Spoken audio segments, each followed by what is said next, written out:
Wait,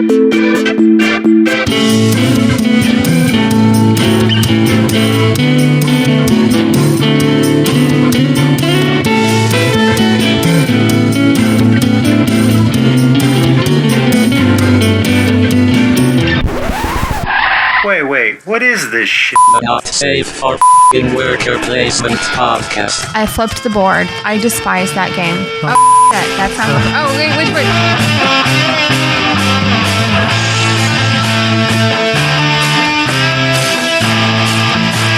Hello and welcome to the 24th episode of the Not Safe for Worker Placement podcast, a board game podcast brought to you by me, Leandra. And me, Ben. We're married and we're here to talk shit about board games. That is what we're here for, babe. And that is what we shall do. That's what we do. Because we've got a lot of them to talk about. Holy jeez, I'm a Pete. This episode. We're not going to mess around with any skits or anything like that. We don't have the budget. We used all of our special effects budget on our near and far intro last week. I hope everybody enjoyed that. That was fun. But we just... holy shit, what is that? What is that? What is that noise? The whole room is shaking. God. Where's Lily? Lily! What? You hear that? Yeah. What is that? Ben, what is that? What is that? Oh my god! Something's coming through the roof! The roof is coming off! Lily! Oh my god! Lily, get to the corner! No! Ah! It's freaking Godzilla! Look at the puppy!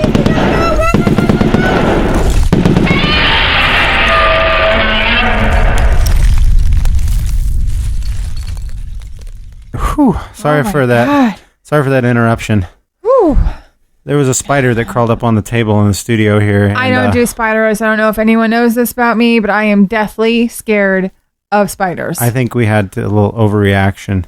I'm going to have to go reload my 50 caliber machine gun now. We're going to have the house exterminated, the whole 9 yards.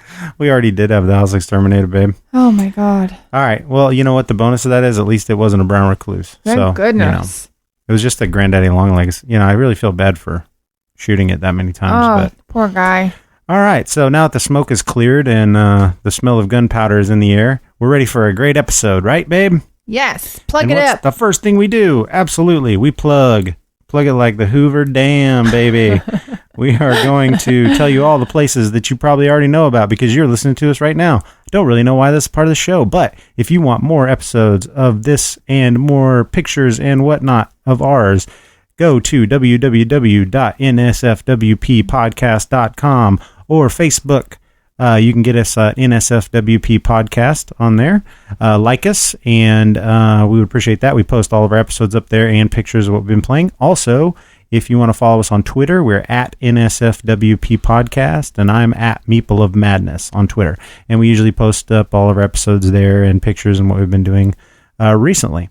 So, also, you can find us on all the places that you find podcasts, Apple Podcast, iTunes, Stitcher, Google Play, YouTube, all that fun stuff.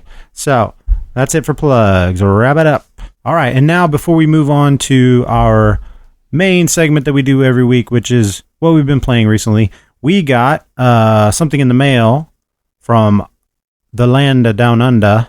Now, I'd hate to have to do this whole thing in my famous Australian accent. Oh, famous. But I might have to, just so that our good buddy Gavin V on Twitter, you can follow him at _prototyper, can understand me, because I want to be able to understand this, and there might be something lost in translation. If I don't do it in my patented Aussie accent, where I start out like Dan Harmon taught man say, I like that hat, mate. All right, that's how you get into character. All right, so now that Gavin can understand everything that I'm saying, and all you other listeners we have in Australia. I'm sorry, Gavin. The Outback and all the other places like Perth and Sydney and Doonberry. I'm sure there's some place. I don't really know all the territories. It's a big, big island. All right. Well, we entered a contest on Gavin's Twitter feed, and we won something. We won. I went into like a New Yorker accent. I don't think I can do this. We won. We win. We won. One doesn't sound Australian no matter how you say it. Hold on now. I got this. We won the contest. It was for a set of dice, gaming dice. But whenever the package arrived in the mail, The package? that cost him $33.38 American, which is a lot of money. Thanks, Gavin. It says on the this here customs slip that it contains dice, a zine, and a biscuit/cookie. So we're going to open this live on air. So I've opened the box now, and we're going to remove something. Okay. This looks like it might be the dice. Oh, I'm excited. Okay, let's look at this. It's like Christmas. Okay, so we've got a jewel case thing, plastic, full of dice. Seems to be a standard set of RPG dice. Ooh, I like the colors. That, Ooh, mate. and they're black Okay. and white. There we go. So I'm back into character They're now. like a rock color. Those black are really and white. cool. The black and white set of like standard 'em. polyhedral dice. Those are cool. Then, also in the box, we have a brown paper bag with some green tissue paper. Oh my God, it's a dragon. Australia. It's the famous Australian dragon cookie cutter. What did you think it was, babe? That is Did you think it was awesome. Australia Yes, itself? I did. If you turn it just so, Thank you. my God, that might be the continent of Australia. But I it think looks like a dragon. it's a dragon, It's a babe. dragon. That's because it is a dragon. but you turn it this way. I know, it kind of looks like It the continent does. of Australia. So it's a dragon cookie cutter. That's awesome. That is cool. Leandra's going to have to bake. Oh, God. Look out, smoke alarms. All right. Also in the box, we have some bubble wrapped containers. Let's see what's in here. I got to open this up. Okay. That's fun. Fast forward. Oh my God, this is actually a food product. It's wrapped up in some tin foil, or as they call it over there, blinged and bang, I think. Oh my God. It's a Tim Tam. It's a box of Tim Tams. What? It looks like a Tim Tam, if you don't know, is a don't know. chocolatey, delighted cookie from down under. Let me see. Made with irresistible real chocolate. All right, a Tim Tam. I've heard of them. Oh, fun. Haven't had one since I've been on the mainland. All right. There is no substitute original made with irresistible real chocolate. Oh, Tim there's Tam. more. Okay, let's see. There's a note in here from How Gavin. fun. Dear Ben and Leandra, as promised, your prize for winning the Prototyper's first ever dice giveaway. Woohoo. Hey, I like your podcast. Sincerely, Gavin V. With a little smiley face, which I like. That's a personal touch. I like it. All right, so here's the actual dice that we won in the giveaway. They are very interesting. So, there is a... How would you describe these, babe? There's a D6. Oh my gosh, is that a round D6? This is an old original TSR D6 from the original Dungeons & Dragons red let me box, I see. think. That's really cool. That's awesome. That is awesome. Then there is a round D6 I love a purple. that has something inside of it, so it rolls wobbly, and it will stop. Oh my gosh. That is cool. That is so cool. I'm never going to use another D6 again. Then there is a directional D6 that has backwards, forwards. Oh, this appears to be to some American football game. Oh. It's got backwards, forwards, midfield. Then there's a tiny little D6. He's little. Wee little guy. Then there is a D20, standard white D20. There is a standard orange D10, a standard D6 red with numbers instead of pips, and a standard D8. Maybe that's another D10. It's possible. Actually, that one was a D10. This one is a D8. Okay, so we have love a this cool round. alternative set of dice. Really cool. That TSR die is That really cool. is so That is fun. awesome. Thank you, Gavin. There's something else in here as well. My God, the gift that keeps on giving. What in the hell is this? What's that? Oh my gosh. Blow me down. That's what they say in Australia. Is that what they say, honey? That's it. Oh my God, what is this? Some Wizards, Volume 1, appears to be a little booklet. That looks cool. Let me see. That looks cool. I don't know what it is, but it looks cool. These appear to be tiny little RPGs. Oh my or, God, they as they are. say, RPGs. Is that how they say it? That's how they say it in Ireland. I don't know how they say it in Australia. These are cool little miniature RPG books, they look like. Inventories of adventurers. This must be the zine he was talking about. This is the character book. Yeah, this is a whole tiny little RPG system. Oh my gosh, how fun is this? Slow Quest, Pick Your Path Inventories, Adventure. Mushrooms, Stump. A Guide to Taverns, a Slow Quest zine. So, Slow Quest is something that I don't know anything about that I'm going to have to look up because it looks cool. They're very small, little, look like self-published brown paper books of RPGs Pick of Your some Path sort. Adventure, Quest 2, Meet the Wizard. That is so cool. There's a little itty bitty thing. It's just a little square, like a 2x2 little booklet with like 5 little pages in there. It's got like a witch's hat on there. It says Wizard Hats Volume 1, and you open it up and it has all. This is a curated documentation of the best, worst, and most interesting varieties of wizard hats found in this world. And then each page has a different style with hat. So classic pointy, classic floppy. My God, you can look at every type of wizard hat ever invented. This is so fun. Well, thank you, Gavin. And as a reward for you for sending this awesome package to us, I'm going to stop talking in this terrible accent. That is really cool, man. That's awesome. That is awesome. So I don't know how that is for the listeners for a live opening, but to me, that was pretty fun. So we won that. So you should definitely, everybody listening should follow Gavin V, _prototyper on Twitter.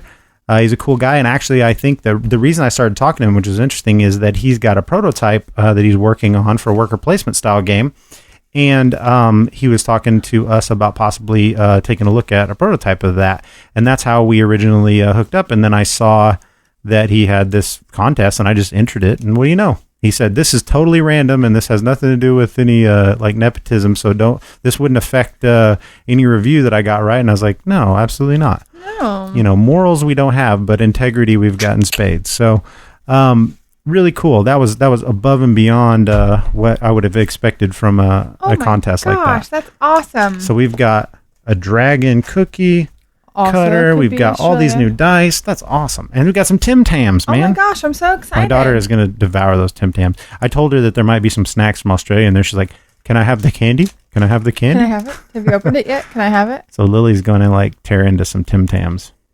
Sweet.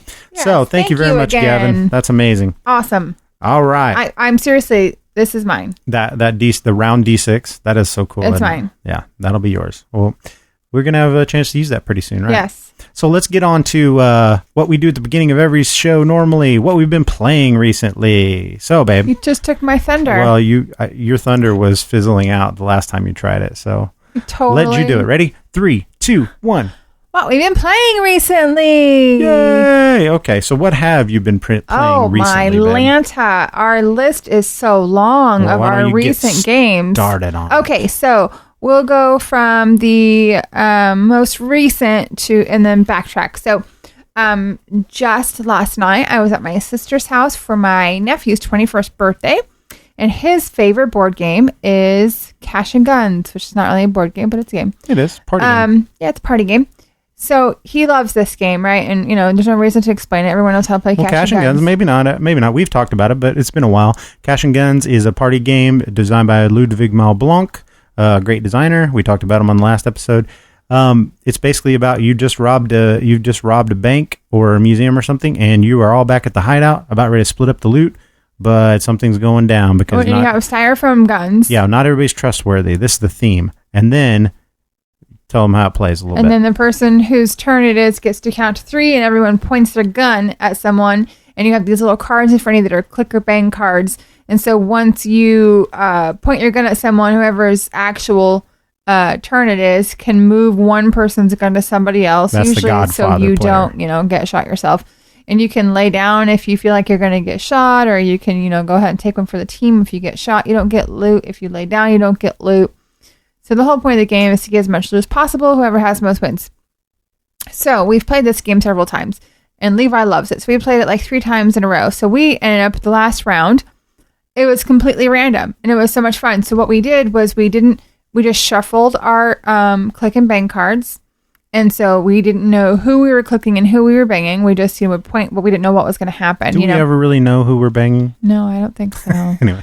And then the loot was not open. Like we couldn't see the loot. Yeah, the loot's normally face up in so every it wasn't round. face up. Everything was random. Your clicks, your bangs, and your loot. Everything was random. So that takes it from being a little bit of a strategy game to just being complete randomness. Completely random. But it also takes it from, hey, stop trying to kill me, because you don't know. You know what I mean? I guess you can just keep on pointing at the same person, Well, eventually you're going to have an idea what you have in your deck, but yeah. But so anyway, that was fun. So just trying that little variation kind of freshened it up for you after different. playing 2 games in a row. Yeah, it was something different. That's cool. Yeah, I wouldn't mind trying it like that. That'd be fun. Cash and Guns is a mainstay game, and I didn't even realize they already had a copy of it. Well, because that's Levi's favorite, so Toya got it. So what else? You played some other stuff then? Yes. So while we were there, we played Bunny Kingdom. We played that a couple different times throughout the past couple of weeks. Bunny Kingdom has been a big hit. It has been. Well, see, you weren't there. And we played, and I was trying to teach. It was me and Steven and LaToya and Kelsey and my niece. And I was trying to teach it myself, and I pulled a general, and I didn't. Nobody knows the impetus of that, I don't think. So my sister calls Ben General. The reason she calls me the General is I played a game of Memoir 44 Overlord with her, and I was the General. And in that game, the General hands out the order cards to people, and she was blaming me because she was rolling badly on her dice. She was saying that I was giving her bad cards, when in reality, she just was doing poorly with the cards that I was giving her, and we lost the game. So ever since then, every time I screw anything up in rules or anything, she just calls me General. Yes, so I pulled the General, and I forgot to score points between rounds in Bunny Kingdom. So of course she's like, well, apparently you could be called the lieutenant now. So so it took us a couple of rounds to figure out what we were doing. And well, it turns out I never taught you right to begin with. You didn't tell me that the lava made different fiefs and different territories. Yeah, I forgot about that because I knew that the first time I played it, when I was taught it by the guy that represents Aiello that was demoing the game. The first time we played that right. And then once I got it home, I forgot that little detail. You did. But, that doesn't change the game that much. But Kind of. It makes the Sky Towers more important. It makes the Sky Towers more important. Yeah. Y'all, if you haven't gotten Bunny Kingdom or haven't had a chance to play, you really need to. I mean, it sounds childish, but it's such a fun game. Yeah, it's such a weird theme, but the artwork is amazing. The pieces are amazing. It's really fast playing, too. And, it's designed by Richard Garfield, the guy who designed Magic the Gathering. So, the rules are solid. The game works well. It's by Aiello, and they're a French company, but everything they put out is quality. The only thing I think that it's a little challenging is the end of game scoring can get a little rough. Yeah, because everyone has their own parchments. Yep. And so I'm a parchment collector. That's what I like to do. Oh my God! Well, we played it the other day with Shannon. Yeah. He did nothing on the board. He was convinced that he could just get parchments and win, and he almost did. Won just on parchments, which is good. It just shows there's many different ways to play the game. But he had a bunch of bunnies on there because you kind of have to, but none of them were connected. He had he didn't score any points on his feet. Well, because there's one parchment that you get 3 points for every parchment or for every bunny that isn't in a city, doesn't have a resource. Yep. So and he was kind of he had 20 some parchments at the end of the game. So. Yeah. He just scored everything off those, and he almost won. Yep, absolutely. He thought he had it won, but he had miscalculated one card. Mm-hmm.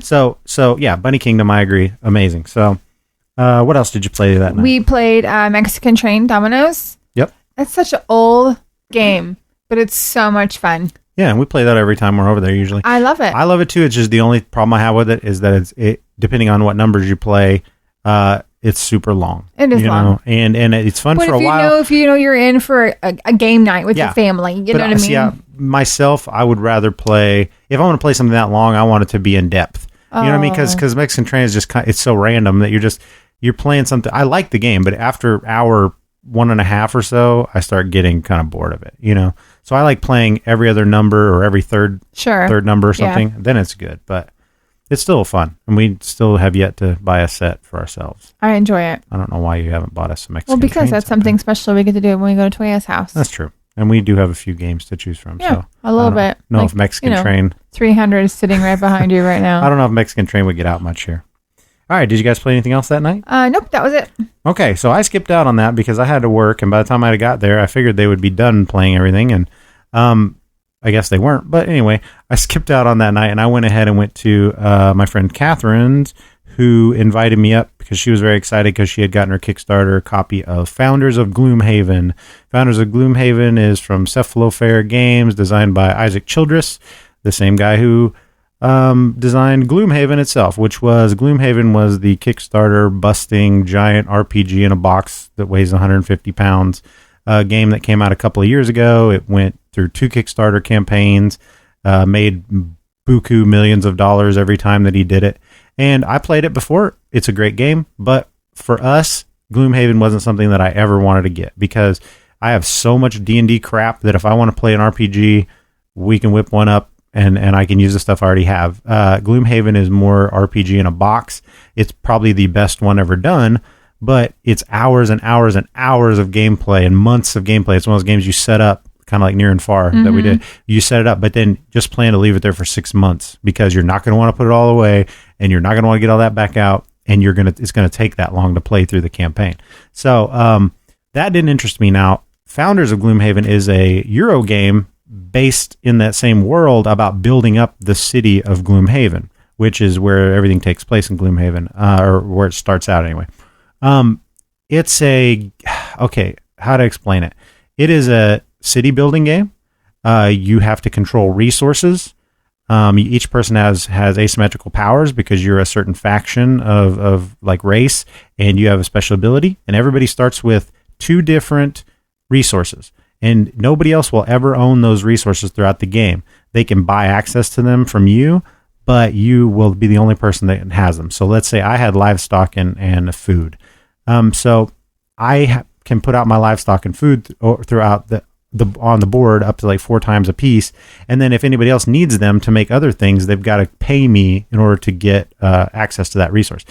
The game itself is cool. It's card driven, kind of like if you ever played Concordia or any other Matt Gertz game that has that thing where you're playing down cards to take your actions, and then eventually you play a card that lets you pick up your cards, and then something happens. That's exactly how this works. Every time you play your card to pick up your cards, everybody gets to get income except you, and then you vote on something. So everybody votes on these different special buildings that'll come out called prestige buildings. Once 6 of them are built on the board and completed, then that's the end of the game. The game works very well. The card play is good. I like and it's got that follow action where I play a card and say I play a trade card, which means I can put down some of my resources or I can gain access to someone else's resources by paying them. And then everybody else can follow, but they can do a lesser version of that than what I can do as the person who played that card. And I always like that. That's a fun mechanism. This game suffers from the thing that, like, to me, it's like a splotter game. I know you've never played any splotter games, but like Food Chain Magnate or The Great Zimbabwe, they're these games that people love them, but they're super fiddly, and they're like, that's what this game was. It's just like all the time you're trying to keep track of these connected resources on the board, and they got to be connected through these roads, but all sorts of things interrupt them, and there's things that you have to build gates through walls and bridges over rivers, and it all seems fine early on. It flows really good, but as the board gets filled up, it's so hard to tell what you can and can't do, and if what you're trying to do is legal. So you'll play a card and have your whole turn planned out, play your card down, and then somebody will go, nope, you can't do that because you don't have a road right here. So then you're like, all right, take it all back. And I can't do that. I got to think of something else to do. And it happened to everybody in the game multiple times. And then the scoring is weird because you can really screw yourself early on by what you got to do is start with your lower resources. And the whole point of the game to get points is to upgrade them, get connection and access to other resources that combine to make level 2 resources, and then combine those with other ones to create level 3 resources. And that's how you get points and deliver them to these spots that need them. The problem is there's this cascading scoring thing where you have to figure out, okay, I've got access to population through Catherine, and I have livestock. So when I deliver something that takes that combines those two for something else, then she gets a point and I get a point. Then after you create that secondary tier thing, let's say that's I don't know, whatever that. Let's say that's furs or whatever. That's not the right combination. But let's say I creates furs. Then furs and something else like pots create like warfare or something. Well, then when you create the warfare, whoever does that, they look at who they have access to the resources that need it, the prerequisite resources for that, all the way down to level 1. So people are getting points from the level 2 stuff. People are getting points from the 1 stuff, and those might not be yours. Just because you bought access to them, you don't get points. You get points if you own them.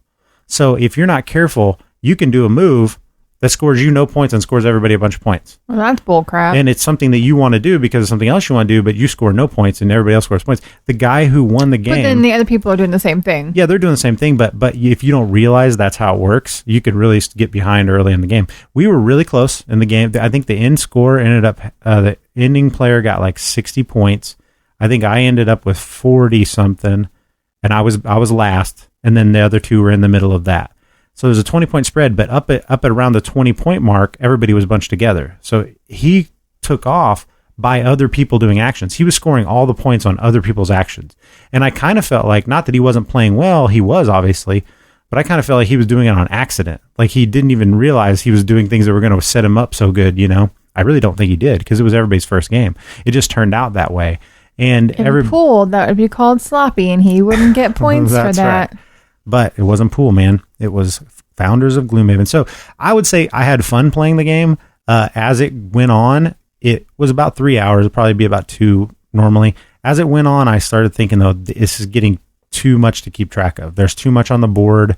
Terrible to look at. It's not a pretty game, actually. The artwork on the cards and stuff is awesome, but the board itself is pretty ugly, and it doesn't do anything to help you, like, tell what's happening and what's going to score. So a lot of times somebody will build just a road, and then all of a sudden that will connect these buildings together that all deliver a bunch of stuff, and everybody has to look around and go, okay, now you get points, and you get points, and you get points, and I get points, and then they're like, just from building this one tiny road, you know? So it's just weird to know what to expect and what's coming next in that game. So that's a big new hotness game that I want to talk about, getting a chance to play. I don't think I'll ever need to get it, but I would play it again. That's Founders of Gloomhaven. So moving on. Moving on up to the east side. Yeah, to the east side. I always say to the top. I don't know why. To the east side, babe. I can't have any pie. To the apartment in the sky. Moving on up. Okay, we're gonna have to pay rights to that now. Thanks a lot. We're gonna have to pay Wheezy and everybody else. Man. All right, so we also, after or before that, since we're going in reverse order, my buddy Shannon was in from New York for our 20th high school reunion here in town. And he came up on Thursday night, stayed through Monday night, and during that time we had a couple of nights of pretty much solid gaming. So yes. Mostly drinking, but some gaming mixed in. Lots of drinking. We really, you know. Lily was at home. No, Lily was not home. Lily was in Disney World, so we were able to kind of cut loose. But I will say that, well, we'll talk more about this in IRL. But so he's a big gamer. He's a big D&D player, a GM, and also he likes all things Cthulhu and all things, I think he likes horror board games a lot. So he was angling to play Mansions of Madness all weekend. And you finally made that happen for him while I was at work. I did. Because I kept... You didn't make it happen. I kept for saying him. no, because every night we'd start playing, it would be like late at night. I'm like... But we played like 4 hours worth of games. I know we did. But I kept thinking... We could have played Mansions twice over. But I kept thinking you would crap out on me, and you didn't. So anyway, talk about it. You played Mansions of Madness. Liquor. You played Mansions with Shannon, so talk about that. That was on Monday, yes. So we played Mansions of Madness, me and Victoria, my little sister, and Shannon. And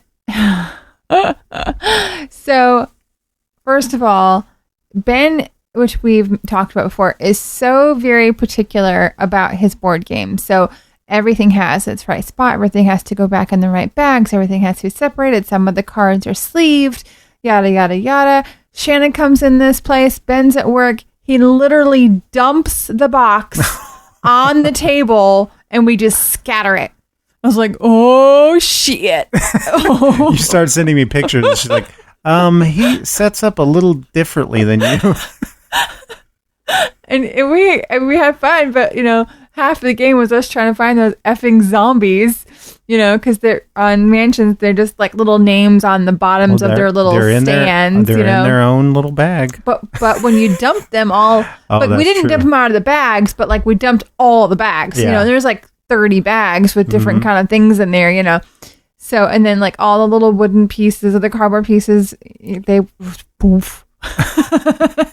It was a sea of cardboard pieces all over the table. I would have had a heart attack. But it was super fun. I would hate to. I haven't opened the box up yet because I'm scared to see how you put it away. Don't open the box. He said, I think I got it all put back the way you had it. I'm like, I doubt it, man. I doubt it. So let me pull up my notes here. I died first, naturally. What happened in the scenario that you guys played? So I don't remember we lost. Okay. But the big Shoggoth came out. He had 24 hit points. We were able to kill him, but we lost the game still because your winning conditions weren't met. Well, yeah, because we literally, I did not even go in the mansion. Like I was stuck outside being eaten by zombies the whole entire time. It's all I did. This one was an indoor-outdoor map. It was, yeah. And so these freaking zombies everywhere. So Shannon hightails it to the cemetery, and Victoria and I was inside, and then a cult came out, and she, and came back outside with me, where we just got eaten by zombies. But then this big old guy came out. Did you walk with a zombie? We walked with the zombie. Last night? I'll walk with a zombie. Doom, doom, doom, doom. I walk with a zombie. Do, do, do, do. I walk with a zombie last night. All right. If you didn't know, that is Rookie Erickson, the former lead singer of the 13th Floor Elevators, and is from his solo album in the 80s called The Evil One. You should check it out. That's the entirety of that song, by the way. All of the lyrics of the whole entire song. But it is a banger. But you can tell that he started drinking, because the beginning of the song, it was I walk with a zombie last night, and then towards the end of the song, it's I walks with a zombie. Like he starts slurring his words. Well, he's pretty much the quintessential 60s psychedelic burnout, so not surprising. But anyway, you got to check out Rookie Erickson. So anyway, you was walking with the zombies. I was walking with the zombies. We got eaten by the zombies. We killed the big guy, and then the iPad, because it was a co-op, so the iPad was the bad people.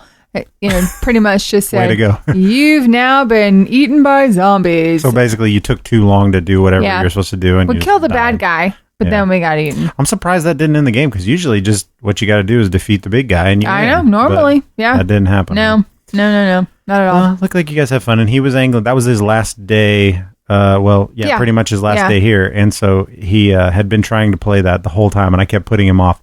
But we played other games with him. So what else did we play? So on that same day, him and Victoria and I played Bunny Kingdom. More Bunny Kingdom. So we'd played that before with him the night before when he got all the parchments. How did he do? I think we did. I don't think you played that again. No. That was just the night before. That was with us when we talked about him getting all the parchments. That's right. Yeah. What else? Oh, they played Azul. Yeah. I think that was about it for that day. And we talked about Azul. Azul, congratulations to Plan B Games. And Michael Schacht, I think he's Michael Kiesling, excuse me, is the designer, because they just won the Spiel des Jahres this year for Game of the Year. So I think Azul probably deserves it. No, it's the Spiel des Jahres, babe. You know how to say it. Say it with us all. A Spiel des Jahres. Last time he said the Spiel des Glarglis. Anyway, So the night before that, so on Sunday night, what did we play? We played the Bunny Kingdom. We also played Betrayal at House on the Hill, which was my alternative to playing Mansions. We played that. He has played that many times before. He has it. He has the D&D version. But I have printed out off of BGG and made up all the pieces and bought miniatures and stuff to have a Scooby-Doo version of Betrayal at House on the Hill. So we have all the character cards for regular Shaggy and evil Shaggy and, Scooby, all the way down to, so you've got Scooby, Velma, Shaggy, Fred, Daphne, and Scrappy-Doo. Yeah. So you can play you got 5 to choose from anyway. So I was playing You were playing Velma. I was playing Shaggy, Tattoo Shaggy. Victoria was Daphne. and Shannon was Scooby. Yeah. So what happened in that one? Velma turned evil. Velma found the Necronomicon and turned evil, and you were the betrayer. And I killed all of you. You created a zombie. You created a Frankenstein with the Necronomicon, so basically like Reanimator. Yeah. And yeah, you killed Victoria on the very first turn. Very first turn. Killed your sister, and then it was just Shannon and I trying to lob running like little bitches, trying to lob torches at you because the only way we could harm your Frankenstein was with torches. You got hung up on the bridge and couldn't move with your Velma character, so she kind of got stuck for most of the betrayal part. But your Frankenstein guy was kicking ass. He was basically rolling so many running dice. Yeah, we were running. I had one last shot. We had hit you twice. We had hit you 3 times with torches. And I had one chance to hit you, and then you were going to get to hit me back. And then, of course, I missed, and you hit me, and I died, and that was it. So I had like 8 dice. Yeah, you were rolling 8 dice to our like 3 or 4. Yeah. So, I killed dangerous. you, babe. But it worked out really thematically because you found the Necronomicon, and then you reanimated somebody, which makes a lot of sense. And then it was pretty awesome because you found a pup. You found a dog. I did. So we had Scrappy-Doo figure, so you were carrying around the Scrappy-Doo dog with you the whole time. No, Shannon had Scrappy. No, you did. You were the one with the dog. I had the doll, the girl. Oh, you're right. Shannon got had the dog. Scrappy. That's right. Remember, So he was getting flame torches and bringing them back to you guys. That's right. You're right. Yep. So Scooby brought in Scrappy-Doo at the last minute to try to save the day. Yep. He was fetching torches for us, but it was not enough. You killed everybody. I killed you. So that was Betrayal. Very, very cool game. Always. I like playing with the Scooby-Doo characters. It was fun. The legacy version of Betrayal is coming out towards the end of the year. So basically, it starts through the 100 years of a town, I think. So you start out building the house. You know, it goes like through 100 years of the house. So you might start as one set of characters, and they're a family that lives there, and stuff happens, and then they die off somehow, and then that triggers some other things, and then you become other characters that move into the house, and a whole new thing happens. And so you're telling the story of this haunted house over years and years and years, which is pretty cool. I'm digging these legacy games. They're so fun. That seems like it would be a fun idea. So a horror legacy game. Also, yes, yeah, that's right up your alley. Also, we played that same night, and we played another horror game. We played a Witch of Salem. We did. So it was like an all Cthulhu all the time. So for some reason, you were trying not to play Mansions. That's true. I was trying to appease them with Cthulhu stuff without playing Mansions. But, and I don't know why, because I love Mansions Madness, but I just thought it was going to take 5 hours, because he kept saying you wanted to play the 6-hour thing. We played for 5 hours. I know, this is true. So we played Witch of Salem, which I don't know if we've talked much about on here before. We've probably mentioned it. It is a co-op game that's been long out of print. I got lucky to get a copy at like a flea market thing at I think it was Geekway one year. And it's sort of in the vein of like Ghost Stories as far as having the reputation for being a very hard co-op, like you usually lose. But we've won it a lot of times, and we did not do well this time. No. Like we lost within probably 25 minutes of playing. Yeah, we got our because butts kicked. it can really escalate on you. It's basically about being in the town of, for some reason, the lore is a little wonky on it because it's the Witch of Salem. It may be based on a story that I don't know, one of Lovecraft's stories, but basically, it's called the Witch of Salem. So you'd think you're in Salem, but Miskatonic University is there, which is in Arkham. So I don't really know. They're both Massachusetts, so maybe the Witch of Salem is visiting Arkham. Maybe that's the whole idea. And the Witch of Salem is just this figure that moves around the board, and it can help you out if it's in spots. He's a guy that like a top hat wearing looking magician dude, and he can help you out if he's in the same spot as you. And basically, you're just playing down location cards, move to a location. You have to try to get items there, and then you have to encounter any you can encounter creatures there. You want to encounter any of the creatures that are there because every turn you've got to pull off another creature off the stack.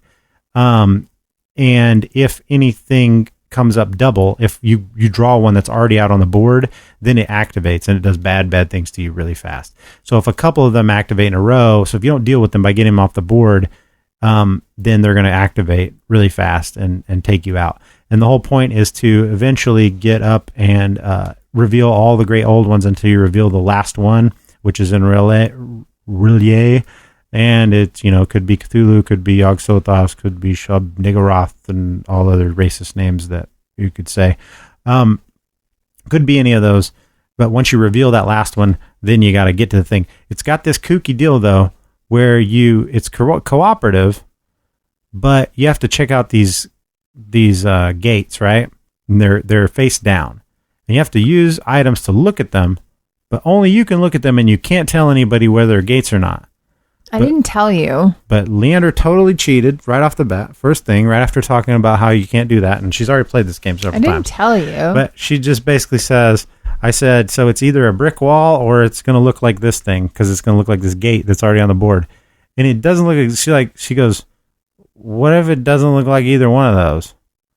And then I'm going, well, it doesn't actually look like this gate, but it looks like a gate. So it doesn't look like that. So it's definitely not a gate, which you need to know that, because if you do try to seal one, then if you have the right stuff to seal one, you turn in the shit that you need, and then you flip it over. And if it's a blank and not a thing, you immediately lose. So you need to be sure of what it is before you try to seal it, but you can't tell anybody. So you need to have looked at it yourself. So you can say things like, I got this, let me deal with this. Come over here and trade me this sign. Like, you can be pretty obvious about it, but the rules state that you cannot say whether that is or is not. I know, but you cheated. So, but we lost. Anyway. If you can say, I have to have this sign in order to do this one, then what is the difference of me saying? You can say it roundabout. doesn't look like that. You can't, but you can say, hey, come over here and we'll trade these things. But I don't know. It's a wonky mechanic anyway, because there's so many ways around it. But it's just kind of that was always kind of a weird thing in that game. But it's hard enough anyway, so it really doesn't matter if you just tell each other. So that was Witch of Salem. Then, babe, stop playing with the dice. Sorry, it's your turn to talk. I really like the new dice. Your turn. Now on Thursday night, so now we're at Thursday night, right? When Shannon first got in, I came home from a baby shower and I was already drinking. Oh, me too. And I came home and you boys were playing tack. We were playing tack, and we had finished one bottle of whiskey. Yes. We're on to our second bottle of whiskey. Yes, I taught him tack.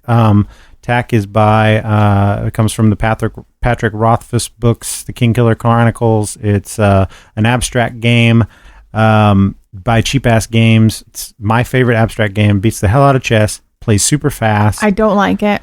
It's basically chess mixed with tic-tac-toe, but it is... You've only played it once, babe. You shouldn't say you don't. I mean, you can say you don't like it, but you barely played one game of it. So I don't really think you have much of an opinion. I didn't care for it. Yeah. But I've played 100 games of it, probably not, probably about 50 or 60. But we played 10 games just that night. It's awesome. And he really liked it too. It's just a tug of war, battle of wills type thing where you can keep score of okay, I'm up 3-2 on you. I'm up. Okay, we're tied up. Now we got to play one more because we're tied. And then you just keep getting tied up and keep playing one more game. So really enjoyed tack. Then you came home and you were up for playing some more games. Yep. So instead of playing Mansions of Madness, we started playing what? Illumat. Well, first off, we played Pairs. Oh, we did. We played Pairs which is another game straight out of that King Killer Chronicles series. And Pairs we've talked about before. It's a pub game, card game. It has what's called a pyramid deck where there's 1-1, 2-2s, 3-3s, 4-4s, all on up to 12, I think. I believe so. And so basically all you do on your turn, the basic rules, super simple. If you start out, you play a card down. There's a card played out to the center of the table, and then you got to play a card, and you're trying not to get pairs. So then you tell the dealer, okay, so you tell him, hit me. There's one played out already. Hit me. And if you get, oh God, babe, every time I say something, you can't sing a song. I'm sorry. So you say, hit me, and I'm pretty sure you did that the last time we talked about this game. You say hit me. How does someone's brain not go to hit me with your best shot? Brain doing it versus you singing it, two different things. There's a microphone in front of me. I don't know what you expect to happen. Anyway, so you say hit me. If you hit me with your best shot, then you fire away. You fire away. If you get a pair, then you take that one of those cards and you score those points. Points are bad because whoever has the most points at the end or reaches a certain number of points, I like lost 20 points or something. But then if you keep going until you decide to either you just keep going around. You get one card each time, or you pass. And if you pass, you got to take the lowest card. You can choose the lowest card that's been played out on the table, and then you score that. So maybe you're like, well, hell, there's a bunch of cards out, and there's a 2 over there. I'll just take the 2 and take the 2 points, and then I won't hit and possibly get a 12 or whatever. So that's pairs. We played several rounds of that. And it says in the book, there's no winners. There's just one loser. Well, that's how it is. Yep. And I lost. I was the big fat loser. You get the most points, you lose no matter how many people are playing. So yep. That was pairs. And then we tried to play Illimat. We attempted to play your favorite card game. We failed miserably. We were so drunk, I couldn't even teach it. You couldn't teach it. I couldn't play it. I couldn't teach it. We couldn't remember what was going on. I couldn't do nothing. We were telling stories in the middle. It was so fun. Forget whose turn it was. No idea what happened. Yeah. We just stopped playing. I thought that game was pretty simple when I played it before, but we were not so 2 simple bottles when of you're whiskey, drunk. 2 bottles of Jameson in. I had 2 bottles of Cabernet in. You had 2 bottles of Cabernet. We had a bottle of Jameson Castmates and a bottle of, I think, Elijah Craig, and they were both gone. By the way, Lily was not home. Yes, Lily was not home. We wouldn't be doing Please that. let me repeat this. Lily was not home. So, yeah, we just kind of quit at a certain point because we were like, I couldn't remember what the seasons did to save my life. And I was like, why is there no cheat sheet card in here? I cannot remember. What can't I do in winter? What can I do? I can't remember anything. So, and Shannon was just like befuddled by your teaching method. We were teaching horrible. We weren't playing. Shannon's like, I don't know what the F's happening here. And so we just kind of told stories, and we just sat there and that did one nothing. fizzled out. So Illimat failed when we were too drunk to play it. Don't play Illimat. We should have just stuck with pairs. Yeah, probably. So that was pretty much it for that night, I think. It was. And then we're going backwards. So we go on back to whenever your sister first showed up at the beginning of that week to take Lily to Disney World. She stayed for a couple of days, and we played some games with her. Mm-hmm. So what did we play? Me and Victoria and Lily played Dixit. Mm-hmm, Lily's favorite, so we have to play Dixit. Victoria and I played Patchwork. Uwe Rosenberg, 2-player game. Still have yet to She win. beat you? I've never won one single game of Patchwork, ever. I don't think you ever will win a game of Patchwork. No. Game. And then the trombone game. Trombone. Yep. By it's a Mayfair game, which I always say Mayday. I always try to say Mayday. Mayfair 2-player game designed by Helmut Oli. I really enjoyed that game. It's fun. We played a few rounds of that game. What would you call that game? We've explained it before, but it's basically, I think it's what would be considered like it's set collection, but it's also got a bit of like not trick taking really. No. I guess it sort of is like ladder climbing maybe. It's sort of like it's got a bridge style thing to it. But it's set collection, but you're also racing to get the sets. Because there's only certain, you only have X amount of sets you can get, and so you want to get the most points possible in that set amount of sets, and you're influencing when they're going to score by other cards that you play out. So it's a very, very cool card game. I wish it played more than 2 people. Yeah, it would be cool if there was a way to, but I just don't know how it would work with more people. I guess maybe you could buy multiple copies of it and combine them. Maybe it's possible. I'd have to look into that. It's a super fun game. Actually, when we're done doing this, you want to play? No, I want to play My Little Scythe. Oh, that's right. We got a copy of My Little Scythe now, but we haven't played it yet. Okay, and then so you guys played a bunch of trombone. How many games is that? Like 3 games? Like 3. How'd she do on that one? She did really good.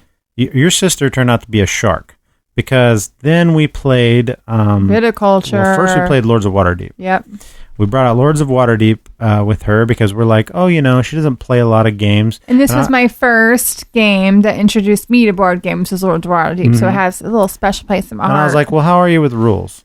I can learn them. I was like, oh, okay. Well, because she'd played games of this before, but it was mostly party games and stuff. So she plays a lot of video games and stuff. It's like, you can pick this up. So we pulled out Lords of Waterdeep and explained it. And, it's such a simple game. And we hadn't played it in probably 2 years. At least. It was so long that, if anybody has this game, it has a really nice insert in it. We didn't play with the expansion. I didn't think I'd throw that in right away. But just in the insert, to get the money to go into its little spot, it's got to be pressed in there, like they're really wedged in there. It had been so long since we played it. I pulled it out, and all the money was stuck together. All the cardboard was just like had been sandwiched so tightly that it was all stuck together. It didn't tear or anything, but I had to go through and like pry each piece apart to play the game. That's how long it had been. And the cards were like bowing and stuff because they'd just been sitting there forever. So we straightened all the cards out, got it out, teaching her the game. And then, about halfway through, started looking. I was like, oh, I think Victoria's going to win this thing. And then she not only won it, she ran away with it. She did. And so I think she enjoyed that one. Seemed like she really did. And I did too. I think we both remembered how good that game is and how much fun it is. Game. So that's Lords of Waterdeep by WizKids who the hell is it by WizKids? I don't know. This is your job. Yeah, it's by Wizards of the Coast. Sorry, yeah. And now I want to play it again soon with the expansion, just to remind ourselves about that. I'd like to play it again. Then we pulled out viticulture. Yes. So like if she can handle that, and she stomped us. Yeah. So we decided, okay, well, let's take the next step, because I always say this is your next step worker placement game. Viticulture is the next best thing to Lords of Waterdeep for the step up people. And that went largely the same. She did well. She picked it up. You won. By a lot. We got a couple of rules wrong because it's been a while since we played that right off the bat, but it wasn't no big deal. Ironed that out. And you ran away with it towards the end. We were very close all the way through the game until 3/4 of the way through. You all of a sudden you started filling wine orders like crazy, which is a good way to, that's what the game is designed for, but there's a lot of other ways to score points. In this one, nobody was really scoring any points any other way except making wine, which is kind of the whole idea of, I just ordered the new set of cards, the new expansion, the visitors from the Rhine Valley, which gives you just a whole new set of visitor cards. So like right now what we're playing with is the combination of the base ones, the Tuscany ones, and the More Visitors expansion from Uwe Rosenberg, the designer of Patchwork and Agricola and all those games. So right now we've got this big giant stack of visitor cards, and they can do all kinds of different things. And we've seen it to where like your other sister, Latoya, had won the game by not even planting any grapes in her field because of the weird cards in the expansion that allowed you to like harvest other people's fields and then mill the deck for cards that you've already played, so she could get that card back out and then do that again. And she was able to win the game by doing stuff like that without even planting. And Jamie's idea for this new one was, he talked about it when he was on the podcast. This is more about making wine. You just replace all the other cards with these cards if you want to play with them, and they're just the winter and summer visitor cards, and they're just more focused on helping you make wine, produce different kinds of wine, instead of being like, maybe they'll let you build your cellars faster, or age your grapes extra time or something like that, in order to make more wine in the game. Rather, he said a lot of times the game had become about points instead of about what it was really about, which was making wine. Oh, and because she had we played that when she came home, right? Yeah. Yeah, because when they were at Epcot at Disney, she went to France. No, she went to Italy and bought us some Moscato wine. So we were drinking. Yeah, you were drinking Moscato wine when we were playing viticulture. It was fun. You guys were in heaven. And then you ran away with that one. Yep. Won that one. Yep. So I never win anything, apparently. And then we played Touch of Evil. We did play Touch of Evil. So that was during the week before she got here. We had Vaughn and Craig over, and Craig had never played Touch of Evil, and you and Vaughn and I have played it a lot. Mm-hmm. That was actually the day they left for there. That's right. Because our game got preempted at the end. We had to stop right at the end. I mean, it was pretty much over. It was almost over. So we played team co-op game. Yeah, we were already fighting the bad guy. Team versus team. Yep. Lee and I against Vaughn and Craig, and we were able to buy our lair card first and go challenge the bad guy, which this time was the vampire. Yeah. Yeah. So we were fighting the vampire, and it came down to one last die roll where I had a chance to win. And right in the middle of this happening, Lee ended up dying, I think. Did you die? No, you didn't die, but you had taken your shot at him. Then he came back. It was getting to be my turn where I had a chance to beat him. Then we get a phone call that says that the kids, Victoria and Lily, are stuck in Atlanta, and they had a layover for 3 hours, but they ended up trying to go to Orlando. They got stuck they had been there for about 4.5 hours, and this was like, they said they were getting ready to board and stuff, and then all of a sudden, nope, we got delayed again. So they got delayed for another 3 hours there, and they weren't sure if they were going to be able to leave at all that night. And this is when we found out they were rerouted to Jacksonville. Yeah, so they actually ended up leaving, and then they were flying around Orlando. That's what the thing was. During the game, we kept getting these updates, and we found out that they left Atlanta and they were headed to Orlando. So we were so happy, and we're like, yeah, drink up, have fun. We're like celebrating because they're going to make it there. We were worried about it. Then we find out that they're just circling around Orlando, and they can't land because there's too many planes that had been delayed trying to get access to runway. And then they said, we got to go to Jacksonville because otherwise we're going to run out of fuel. So we found that out that they were in Jacksonville. My 9-year-old daughter. Our 9-year-old and our 22-year-old sister. And so we were like, okay, well, what happens now? And then Victoria said, well, there's no flights between Jacksonville and Orlando, so they're going to fly us back to Atlanta. And at this point, they had already been delayed over 7 or 8 hours more. They should have already been there for hours, Hours. And so Leander was just like, I'm out. I got to figure this out. I'm out. So she just left the game, and it was basically over. So I rolled my last roll, didn't beat him, and then it was the point where Vaughn and Craig were just going to go beat him because they had all the cards. So we're just like, well, let's call it. You guys are going to win. So we just kind of called the game at that point. Yeah, I kind of ruined it because I mommed out. We had to. So we were up all night trying to figure out. And the girls never even got to Orlando. My mom. Well, they did, but yeah. Yeah, well, my mom, not by airplane. No. My mom lives in Orlando. She lives in Rockledge. And so her and her fiance drove 3 hours there to Jacksonville to pick up the girls and 3 hours back. Pulled an all-nighter. Neither one of them went to sleep. Just dropped the girls off and put their clothes on and went back to work the next morning. So and then the kids basically got no sleep either. Nope. Lily slept a little bit in the airport, but basically we were like, damn, that's going to ruin. They already had their 5 days of Disney planned. Yeah, we're like, that's going to ruin their first day and everything. But hell no, they just got up on like 1 hour of sleep and just did the whole thing. They went to Animal Kingdom and just had a great time. Yes, they did. So, but that did screw up our game of Touch of Evil. But we love Touch of Evil. We played it a million times. We love it. And so, I'm sure we'll play that one again sometime. Craig has all the expansions to it. We just have. I didn't know there was expansions. Yeah, there's 2 expansions. I have all the character expansions and stuff for all the different new characters you can get, but there are 2 new boards that you can add. Yeah, there's one called the Coast, which is the one you cannot get anymore, and it adds like a haunted pirate cove and stuff. Oh, that's fun. And you cannot get that one anymore. If you want to buy it now, it's like over $100.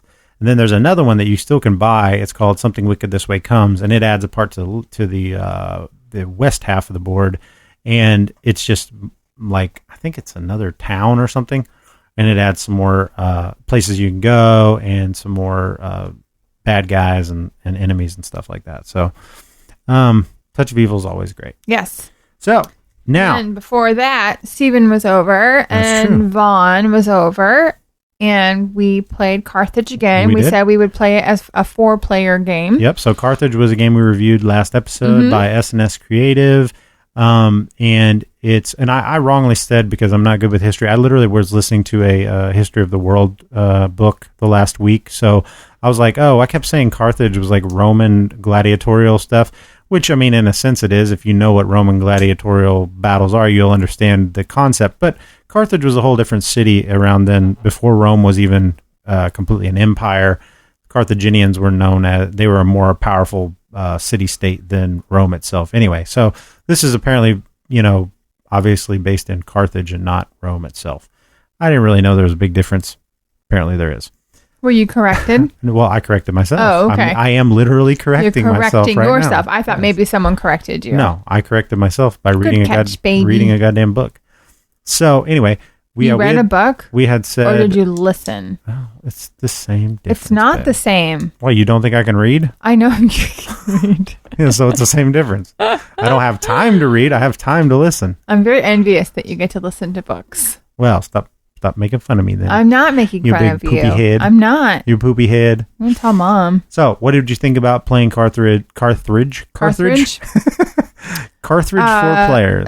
It was better. I enjoyed it much more than the 2-player version of it. It was more, obviously more competitive. There's more things going on. There was way more things going on, and I really enjoyed dying. Yeah, because what happens when you die? Because I came back as a ragged old lion when I died. Yeah, when you die, you can no longer win, but you can come in and influence what happens, and you can pick these beasts of the arena, I think they're called. It's an expansion that kind of comes inside the box, and it's like a module you can add in. And so you died first, and you became the ragged old lion. No, I died first, and I became the rhino. The rhino was cool because he was super powerful. He would do 2 damage every time that he hit someone, but he could only travel in a straight line.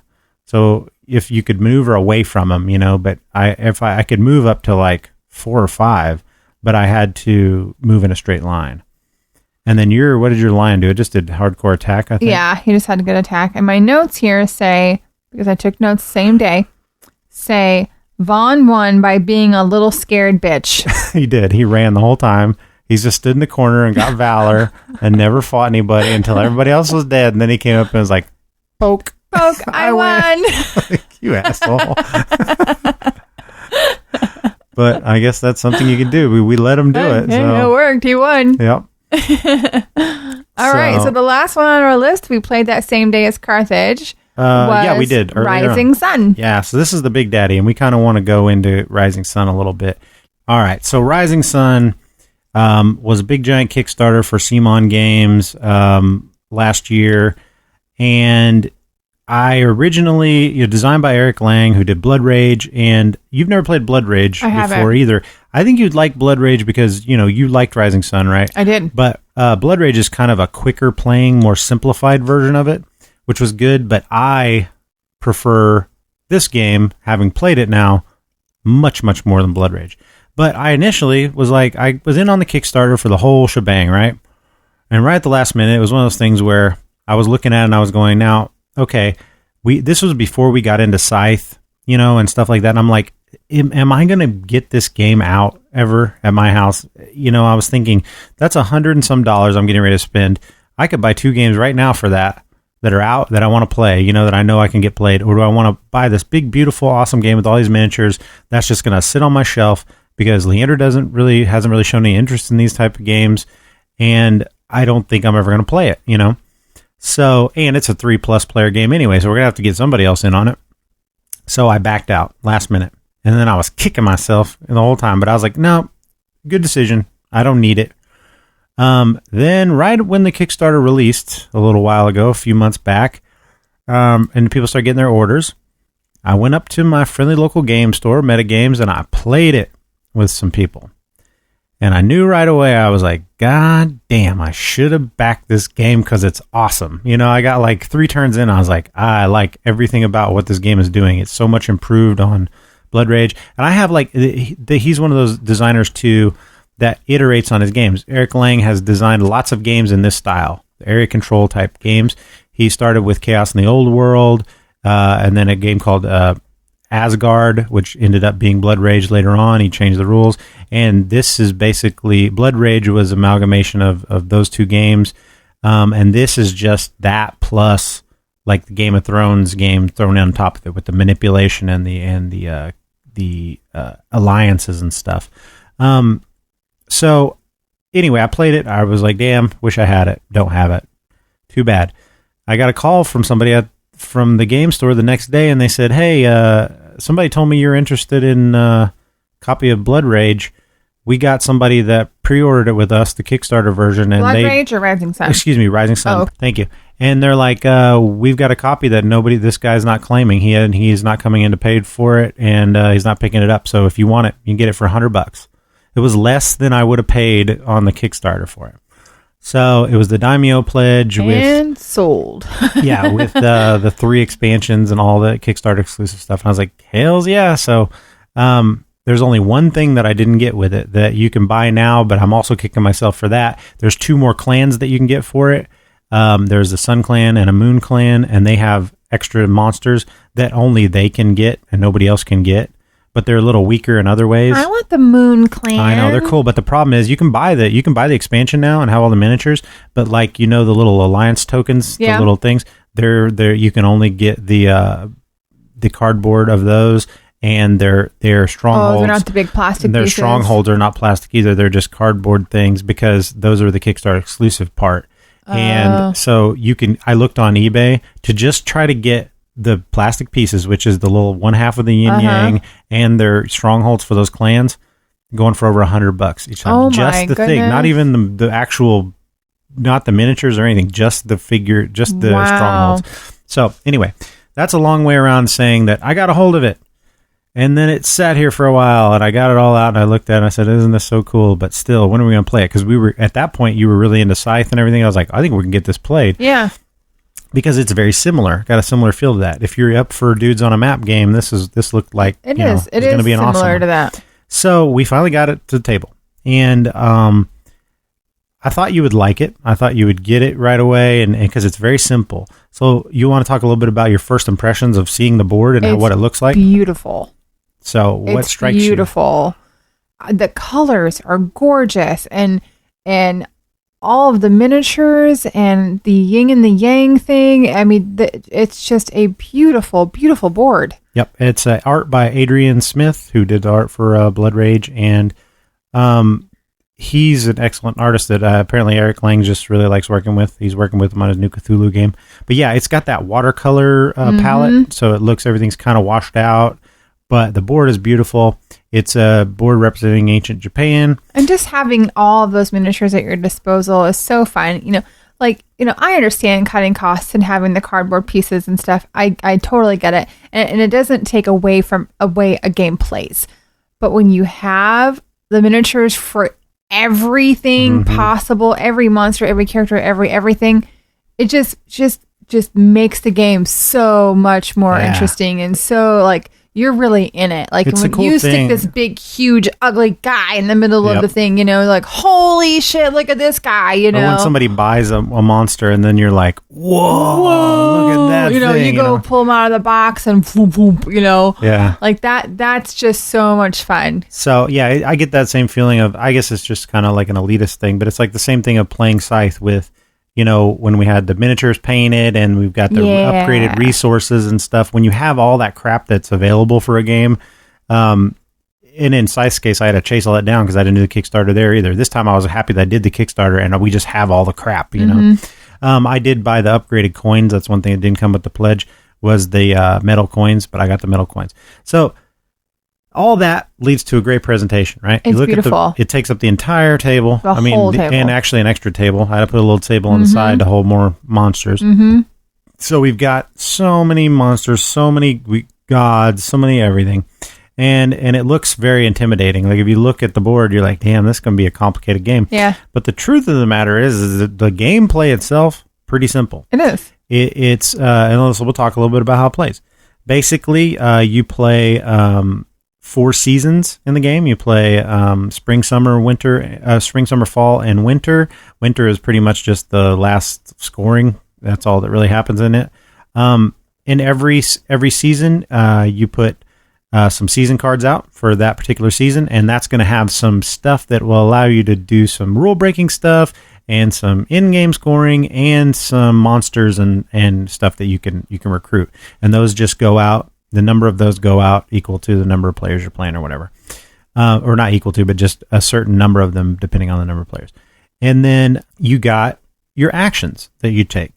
So in the game, you have a possibility of taking several actions. And you've got these ceramic, in the Kickstarter version, you have these ceramic tiles, like Bakelite sort of tiles, that tell you what you can do.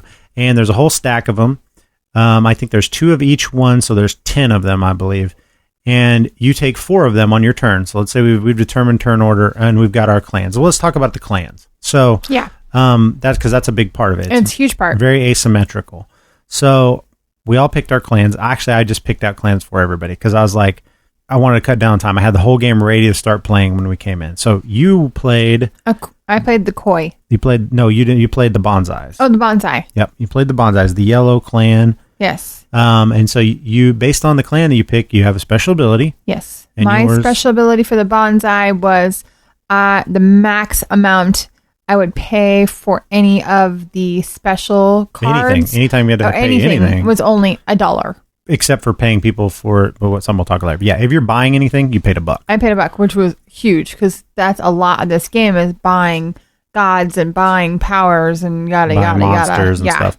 So you only had to pay $1 for everything. That was your special ability, but you started with less money than other people. Yes. Which was interesting. My clan I played was the Turtle Clan. Turtle Clan is freaking awesome. They not only are green, which is my favorite color, they have, and everybody else has just the identical plastic strongholds, which are just these like tower buildings. And pretty much just to say, I've claimed this territory. well, this is my. You can recruit territory. from there normally. Yeah. So these strongholds can get put out. My strongholds are placed on the back of these giant turtles. So my strongholds not only count as places that I can recruit people on the board, they also can move like units, which normally when you build a stronghold, they're stuck there. The Turtle Clan can move like a unit, and it counts as one power in battle, which nobody else's strongholds count for battle. So they're very powerful. Yes. As a result, I got a lot of money, but I got the least amount of honor to start the game with, because that's how they kind of balance your starting position, by giving you less honor, because the honor track breaks ties in the game, and you'll gain and lose honor by doing different things. Steven played with the Fox Clan, which is one of the expansion clans. His special ability was that when we go into, we'll talk more about all the phases, but when we go into the battle phase, if he doesn't have a figure in an area, he can put a figure in every area that he doesn't have. So that means he can do a battle on everywhere, every single, which is very, very important Yes. in the game. Being involved in battles, whether you win them or not, is very important, and we'll talk about why. And then Vaughn was the Dragonfly Clan, which has one of the most powerful abilities in the game, which is why he started out with. I don't know why he had less honor. Less honor than but I still had less than him. He was second less honor, but he has one of the most important things on it, because basically strongholds don't mean anything to him unless he has like an in-game scoring thing for them. Because when he recruits, he can recruit anywhere on the board. Or so normally his people you can fly. only recruit where there's a stronghold. Yeah. So you're normally having to try to figure out how can I get more strongholds, or how can I move my dudes around so I can get positioned where he could just recruit and throw a dude out there. So that's your clans. So they're all, I mean, to me, they were all very powerful in their own way. Absolutely. Yeah. I agree. Every power seems overpowered. Yeah. You know, your power seems when you overpowered. look at them individually, like, holy cow, that's way overpowered. Yeah. But they were all overpowered, Yep. so it worked out. So it evens out. And then so like we talked about, you have this stack of these things called political mandates. So there's 10 of them, 2 of each kind. And so now that we've got our clan set up and we've got our starting strongholds, which it tells you on your player board what you do, everybody's got a little board in front of them that tells them all the different actions you can take. There's 5 different actions. There's recruit, marshal, train, harvest, and betray. And so on your turn, out of those 10 tiles, you pick 4 of them at random. They're face down. You pick 4 of them and you get to look at them. And they're actual tiles, yeah, too. they're the Bakelite things, so they're really cool. You look at them and you pick one of them to play. So, But before that, you decide if you want to become an alliance with anybody. That's true. That's also smart. That's a good thinking. So the first phase is actually called the tea ceremony, and that's where a big part of the game comes in, where you decide if you're going to ally with someone. And so right off the bat, you have your first tea ceremony, and nobody's done anything for anybody, and so we allied up, right, babe? Yes. And we were like, this bond can never be broken. Lee said, we're going to be allies to the very end of this game, babe. And I said, all right, works for me. We'll see how that works. And so Stephen and Vaughn allied. They didn't know the meaning of the word. So No. So you got that, right? You got your alliances, and that will come into something, because we're going to talk about these different actions. And if you're allied, you can get some extra stuff. So basically, your first action you could pick is recruit.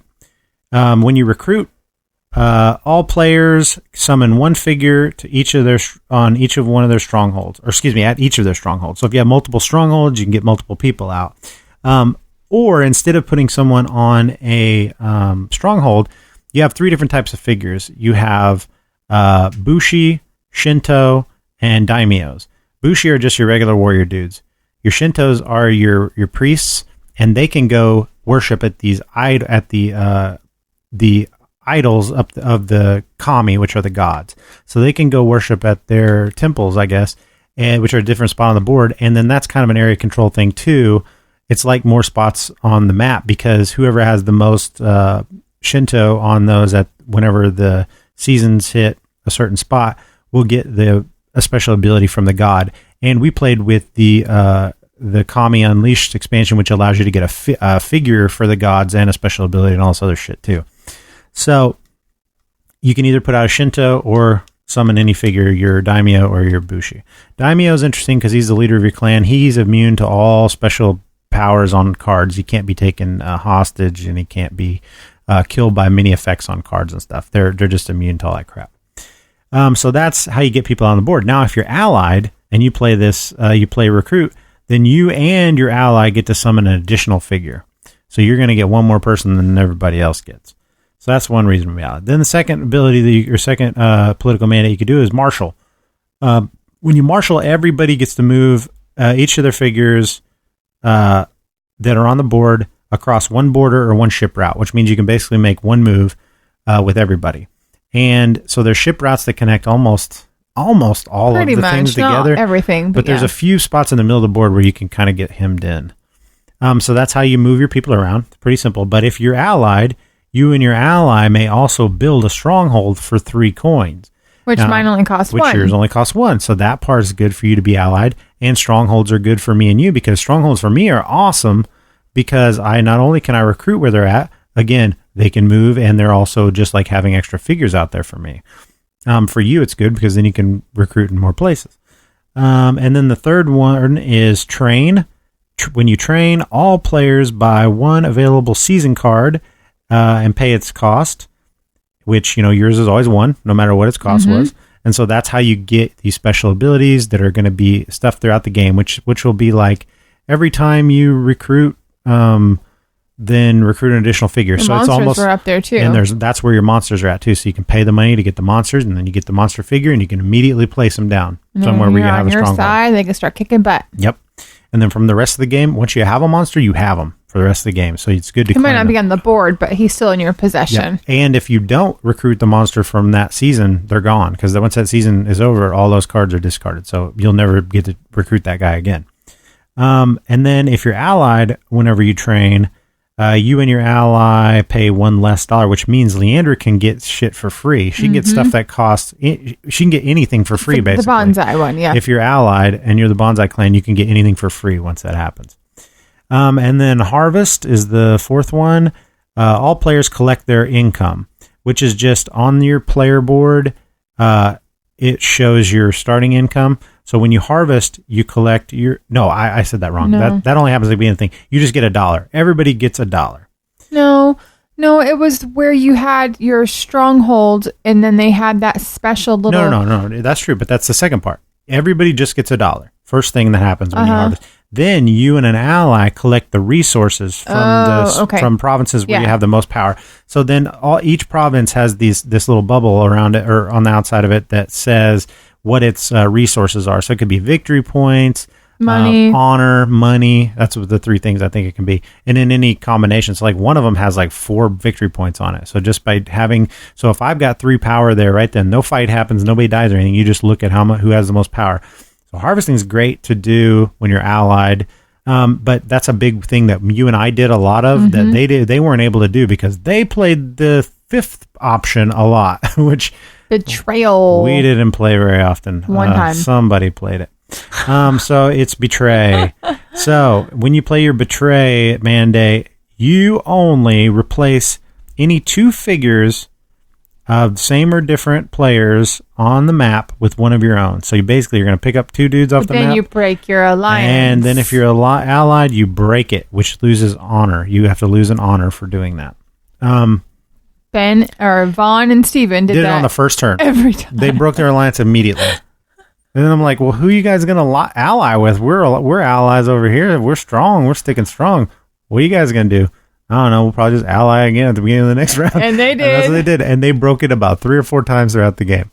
I think they broke it once every round. Every round, yeah. So those are the 5 things you can do. And there's 2 of those in each stack. So what you're doing is you're going along, and you'll by the time everybody plays, I forget how many spots there are, but basically you'll play 1 and 2, and then you'll take a kami break, and you'll check the kami status of who has the most Shintos on that kami board, and everybody will get their bonuses. Then you'll play a couple more, and then there'll be another kami break, and then you'll go into the battle phase. And the battle phase is where you've made your moves, you've done all your mandates. Now it's time to see who has the most power in these different and not everyone regions. is on the battle phase. So there's different territories across the board. And so they're in the tracker is what, 1 through 6? Well, it was 1 through 8 with 3 players. 1 through 8. So there'd be 8 battles at the end of every round. Yes, but there's more territories than available battles.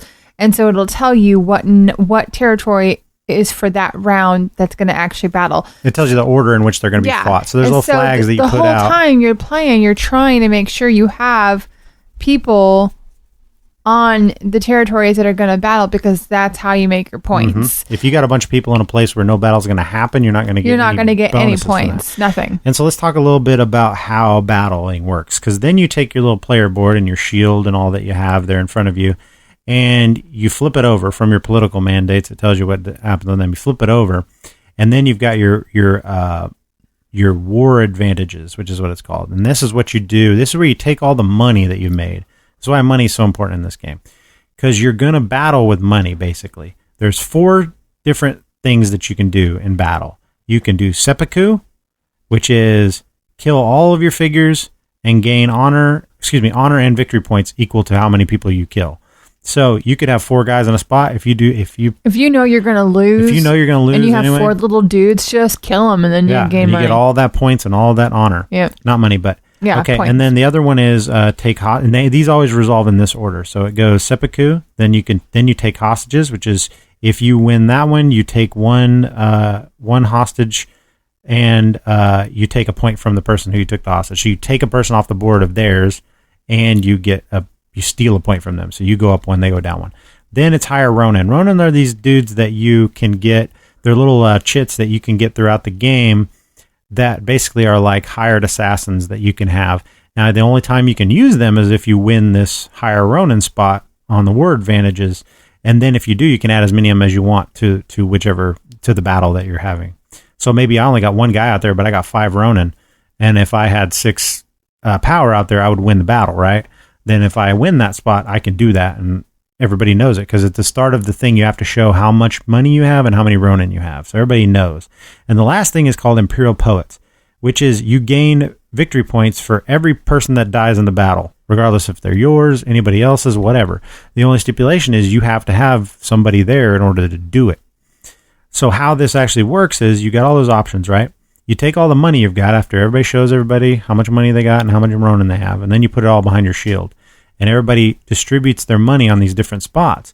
Whoever puts the most money on that spot wins the ability to do that action. So if you put more money than everybody else on seppuku, you kill all your dudes, and you get all the points and the honor for it. But then here's the cool part about it, and this is what makes the game. This is the best part of the game. You take that money that you use to win. Everybody else keeps their money that they bid. Say I bid 3 and you bid 4. You win, so you get to kill all your guys, but you got to distribute that money to everybody in the fight. So everybody that has a figure in that battle, now you give them money, right? You distribute it evenly. Which is just more ammunition for the next round of battle. This is why this is the most genius part of this, because now I got more money for the next time. So that's why Steven's ability was so good, because the ability to have a person on every territory gets you into every fight, which means that you can choose to just lose stuff on purpose just to get that extra money. Then you can build up and have a bunch of money. So you might start out, I've went into winning mini war phases with like $3, and that's nothing. But as long as I got a dude in the fight, then I can bid nothing, and I can just sit back and gather money. And then the next battle, now I got money to spend, and you're broke because you spent it all to win. So that's a beautiful thing. So then the taking hostages happens, then the hire Ronin, and then you propose. So like all the battles can sort of be mathed out, and then also you have to take into account whatever monsters are in the space. Yeah, because some monsters negate other monsters, or they make only certain characters actually count. You had one that made only Bushi and Kami count. So none of the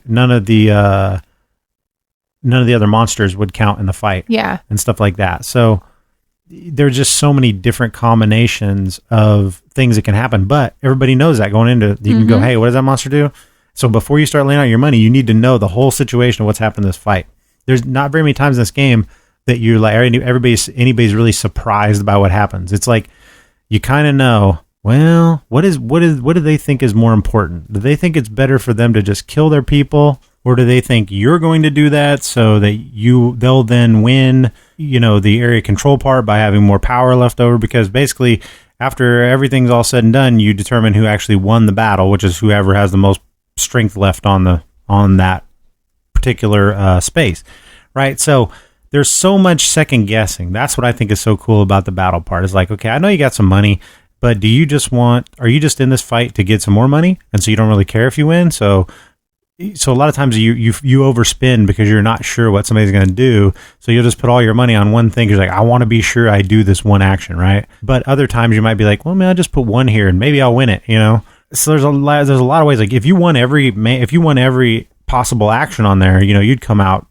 well, you would be dead. First of all, you wouldn't win the battle because you wouldn't have anybody left because you did seppuku, right? So if you do seppuku, all your people are dead. So you're not going to win the battle. But then you could take a hostage still. And this is the thing that Steven didn't like about the game. He didn't understand that, let's say you do seppuku, you kill all your people, right? Mm-hmm. They're all dead. But you can still, if you win the hostage thing, because all the money is put out beforehand and you reveal it. If you won the hostage, you can still take one of his guys hostage.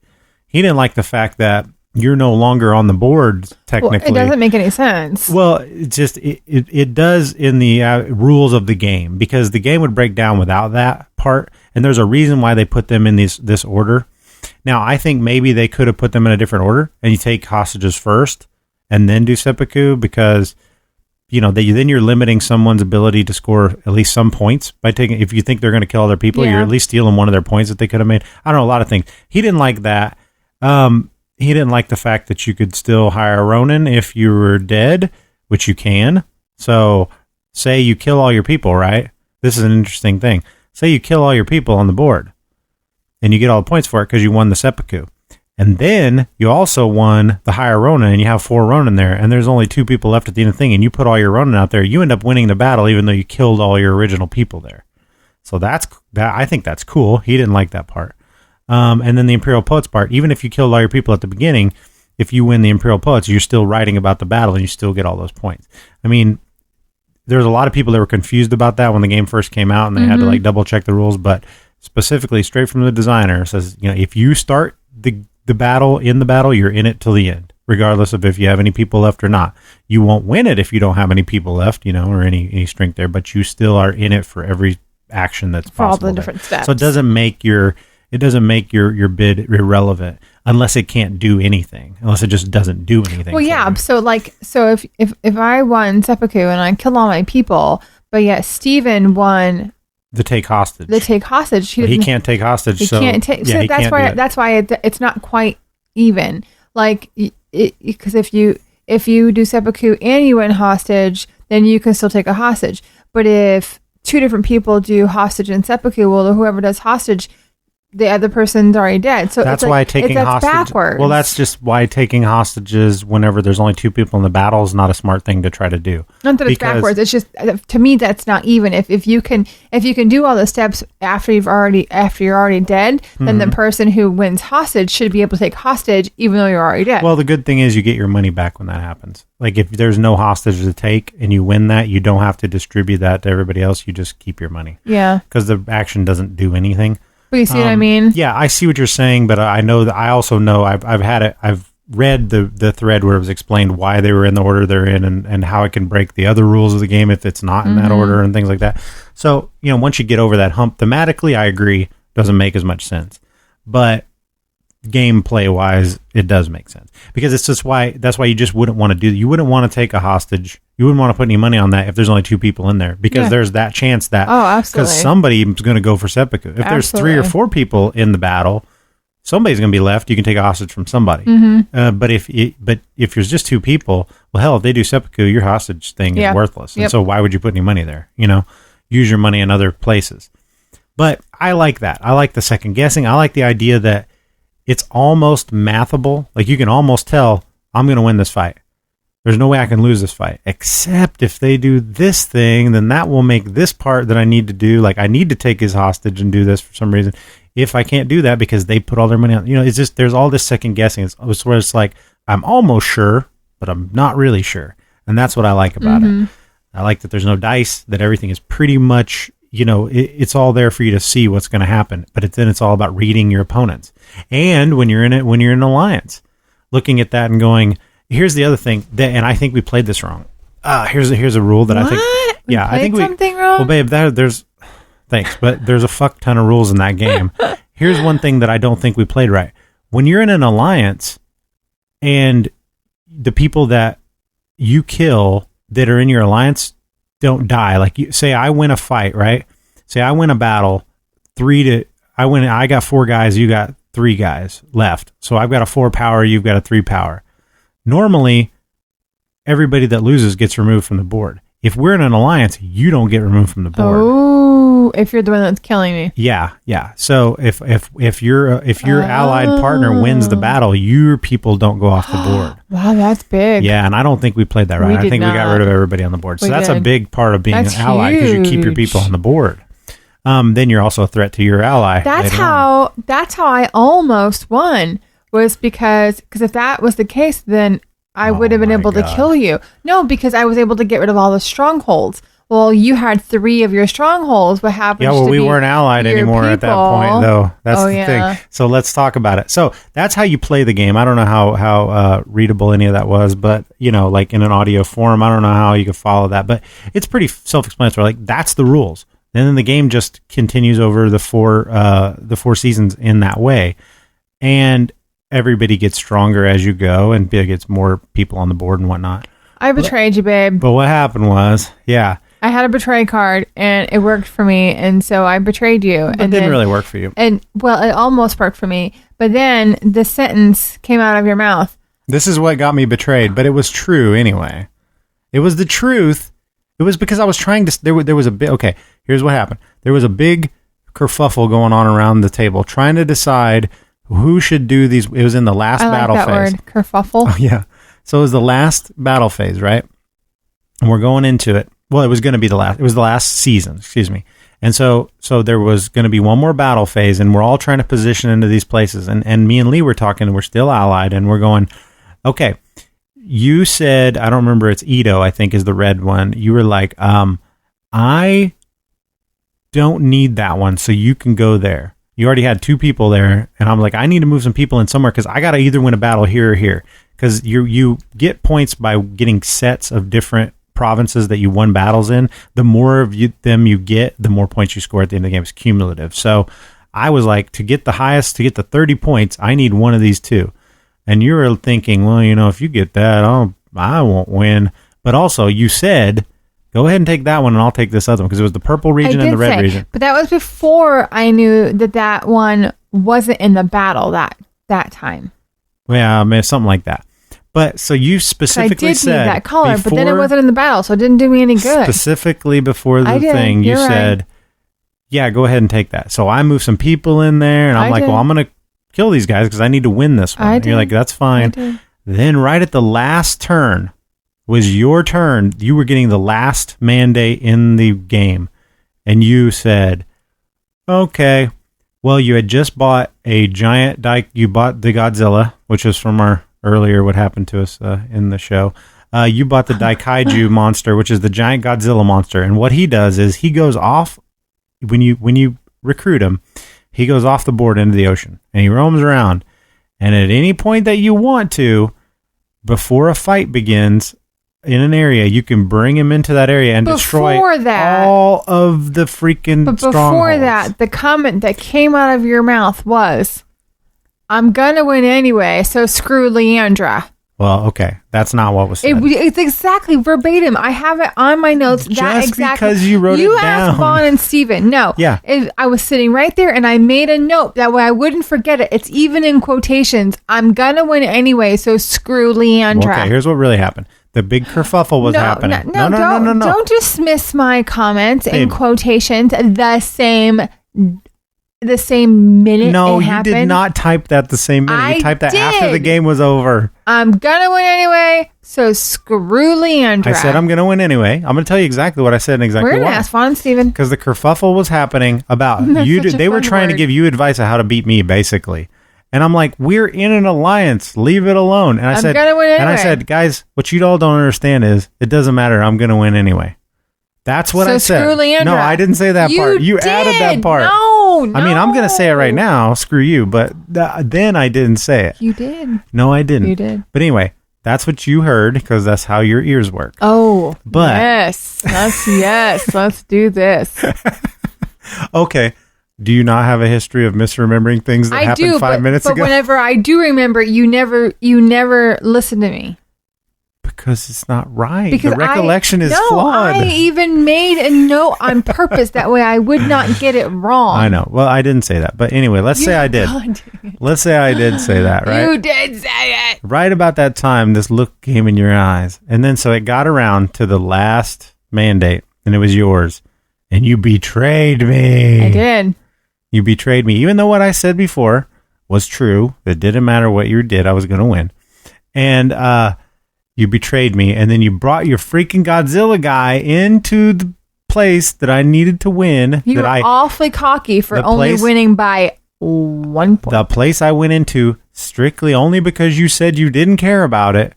And then you wiped out all my turtles, Damn right I which did. would have got me a bunch more points because I had points for all my strongholds at the game, and I had 3 of them in the same place. I killed all those and suckers. you killed all my turtles. So I had no strongholds on the board, so I got nothing for that card. And then we finished it out, and then I won the game. By so 1 point. It doesn't matter. I won the game. I understand, but you were like, I'm going to win anyway. You were so cocky I would about have won it. by about 12 more if you you were hadn't. so cocky about it. My first time playing, and I lost by 1 point. Well, I would have won by 10 if you hadn't killed all my turtles by Didn't betraying matter. me. It happened. It does matter because No. you betrayed me when you said the whole It game. doesn't matter. I would never betray you, babe. It doesn't We're matter. in this forever. I would never have thought you would have said so. Screw Leandra, I would but have you never did. thought you would betray me. But No, you I didn't. I didn't you say that. You did. Well, then I didn't betray you. You did. No, but you did. Oh, but you said it. No, I said I was going to win anyway. So Anyway, screw this is Leandra. the cyclical conversation. I didn't say that part. I did. You don't have it recorded, so it doesn't matter. Well, I'm going to ask. The boys are going to remember. I'm telling you right now. I'm telling you right now. I said screw you now. I'm not saying screw you again. No, okay. So anyway, so you betrayed me, but I still came out victorious. So all in all, By 1 point. what did you think? I thought that was those are memories. Like these kind of things, these happen. This is a weird thing. Like, okay, we would said before, let's say 6 months ago, and we said it on the podcast, Dudes on a Map games, what are considered to be war games, Not my thing. Not our thing, right? Not my thing either. But more and more with these better designs, like they were coming out, like Scythe and Rising Sun. and Rising Sun, Yeah, they sure. make that type of game interesting. absolutely, for And sure. we have stories about Scythe, about the betrayal, the backstabbing, and we have that, and we have that in this game. Those things are what makes these games epic. It makes them fun. It makes them memorable. It makes you want to play them again. To me, that's like I that. agree. You stabbing me in the back, made that game so much more fun. Did it? Well, Yeah. I'm glad. You're welcome. Just simply winning, like I was going to do anyway, By 1 wasn't point. going to be enough. It was nice that you stabbed me in the back, Aw. and then we'll always remember I'm glad that my stabbing you made it memorable, babe. that. It really did. You're No. welcome. So what did you think about it all said and done? Do you want to play it again? Yes, I do. Do you think do you want to play it more than Scythe, less than Scythe? Right now, more than Scythe. Really? See, I Yeah. kind of do too. I mean, I really like Scythe, and I'll play I Scythe love Scythe, but anytime, but I'm almost more excited to try because that. we haven't. again. It's not been. We haven't repeated it. That's true. We've only played it once. Yeah, but I want to be a different clan. Yeah, me too. I want to try something different. So that's a big, long, Review. meandering review. Yeah. Big, long, meandering review of Rising Sun.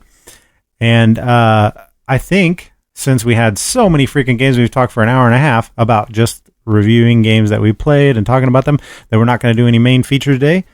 We're going to end this section and move on to the Meeple of Madness Music Minute and talk about some cool music that you should listen to. And then we're going to get on to IRL and end this sucker. So right now, let's move on to the Meeple of Madness Music Minute. We'll be right back.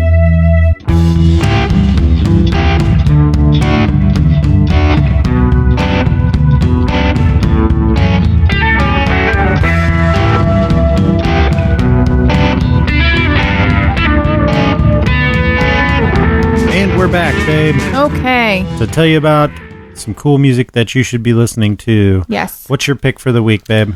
My pick for the week is Sharon Jones and the Dap Kings. Sharon Jones and the Dap Kings. Yes.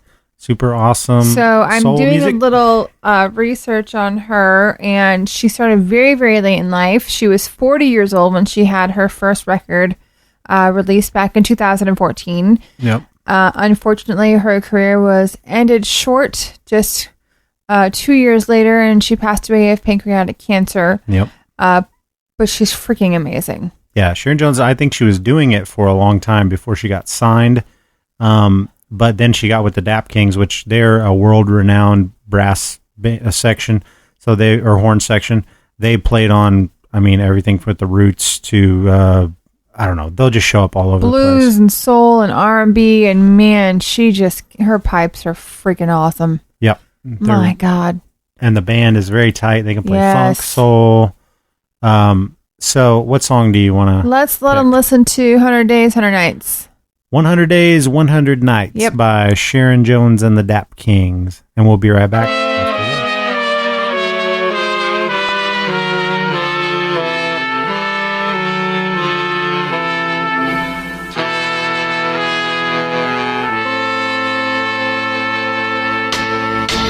100 days, 100 nights to know a man's heart. 100 days, 100 nights to know a man's heart. And a little more before he knows it's all. You know a man can play the part of a saint just so long for a day come when his true self unfolds. Yes, it does. He may be mellow, he may be kind, treat you good all the time, but there's something just beyond what he's told. Yeah, 100 days, 100 That was nights. Sharon Jones and the Dap Kings, 100 Days and 100 Nights. That, the other band I was trying to think that the Dap Kings played with, they played on Sturgill Simpson's last album, and just to show their wide range of music that they play on, Sturgill Simpson's a country singer, so the Dap Kings are just an amazing kind of out there for hire band now, so wherever they land, I would like to see them get with another steady singer, because, man, they're so good. And Sharon Jones just had one of those voices. Oh, she's amazing. What turned you on to her? Did you hear on your Yeah, she rolled up on some Pandora. Yep. I think through maybe JD McPherson. Oh, really? I think, and that's how she kind of rolled up on that station, and that was it. I was like, I got up out of my desk. I was like, who is this? And I wrote her down real fast, like, I've got my Meeple Minute section. It's great. I love it. So, for my suggestion this week, I am going to talk about a band that I don't know how to pronounce their name. I try to look it up and try to find out. Okay, so the band is called, I always call them Policia, except they're not, I think it might be Polika. They're from Minnesota, so I don't know why they decided to pick this name. It's like the name of some mountain ranges in Switzerland or something. But it's spelled Polica, but the C has some weird thing dragging off the bottom of it from some language that I don't know. But they are what I guess you would kind of call them a synth band, an indie synth band. So they've got a lot of programmed music, but like the real catch to this band is the singer. Her name is Shani Lene, and probably not pronouncing that right either. But if you've ever listened to like Portishead, which is, I think, the most similar band that I can think of to them is Portishead. But the thing that captivates you about that band is, they've got cool, trippy music, but the singer, she's just amazing and weird and out there and changes her voice from song to song. Same thing with Polisa. I'm going to call them 5 different names. Policia, Polisa, Polika. She changes up her style in every song. So the song I'm going to play this time is called Warrior, and it's off of the album. They've got an album called United Crushers, They've also got an album called Shulamith. This Warriors is off of Shulamith. And it's indicative of that. Shulamith to me is my favorite album of theirs. So it's got a lot of this type of weird processed vocals that you can only pick out a few lyrics. You have no idea what the damn song's about. I don't. You'd have to read the lyrics to try to decipher what it's about because her delivery is so just out there. But I love it. So check out Polika, Policia, Polka Dot. The name of the album is Shulamith, and the name of the song is Warrior. So here you go.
Policia with Warrior off the album Shulamith. Check them out and check out Sharon Jones and the Dap Kings. Get all their stuff.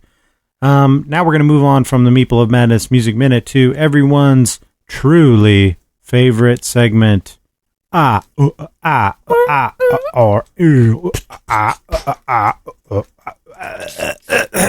Excuse me. Okay. So, IRL, babe, what's happening in real life with you? All right. Well, Boo, Sue, and Tammy, my aunts are moving away. Mm-hmm.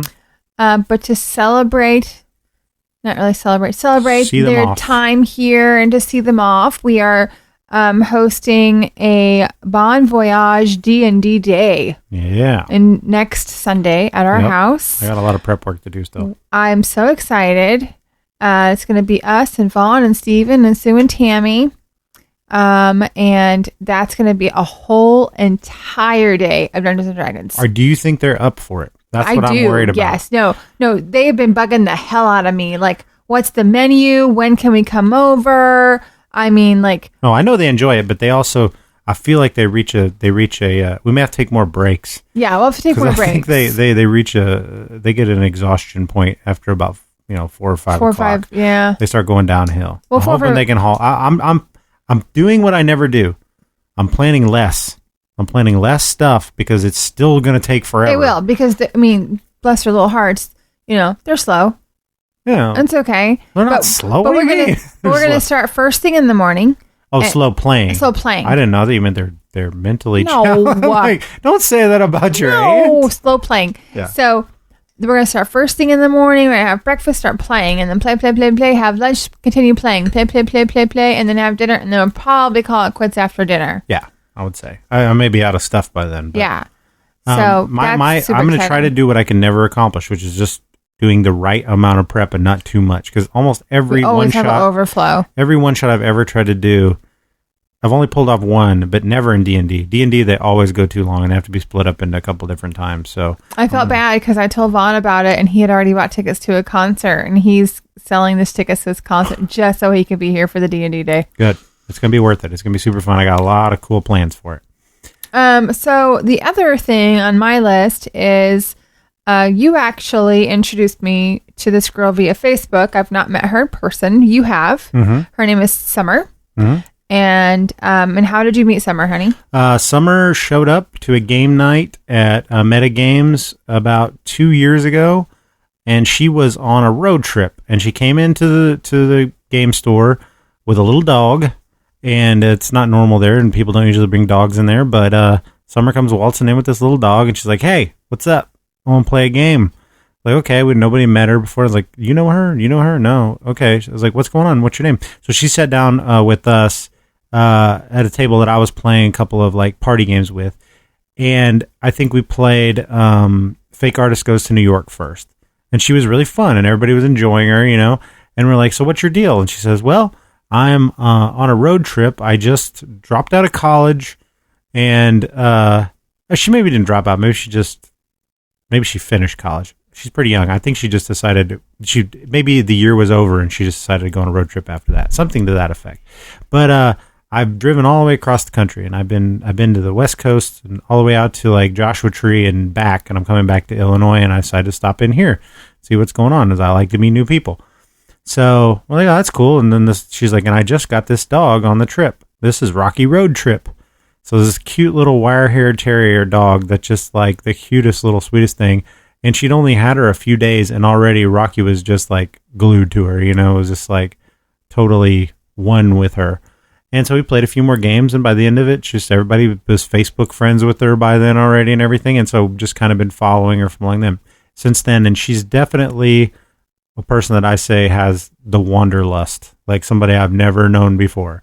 She loves to travel. She does. And so the first thing that I really got involved in, not really involved, but I took notice of her, was when she went to the Standing Rock. Yeah, Standing Rock. Yeah. And so she was doing Facebook videos of what was going on there and keeping everyone in the loop. Because we were trying to figure out a way I wanted to go there. Some friends of mine were going. Yeah. I ended up doing like a fundraiser thing right the day I released it, the day it all stopped. And I was like, damn, because I couldn't figure out how to get there. I didn't know I was going to be able to do it. But yeah, she went there, got right in the middle of it, started raising money for people. She did. And she took a whole bunch of supplies down there. Yeah. And so since then, I guess that just kind of made her explore more. She has bought a van. She turned a van into her home, and she has set out a path to go visit every national park in the country. Yep. And so her and Rocky Road Trip live in their van, and she goes to every... Right now she's in Alaska. She's just started this trip. This is her first real trip with the van, and she drove 4,500 miles or something like that from Illinois up to Alaska. So she has a Facebook page. It's at Nat Parks Stories is what it's called.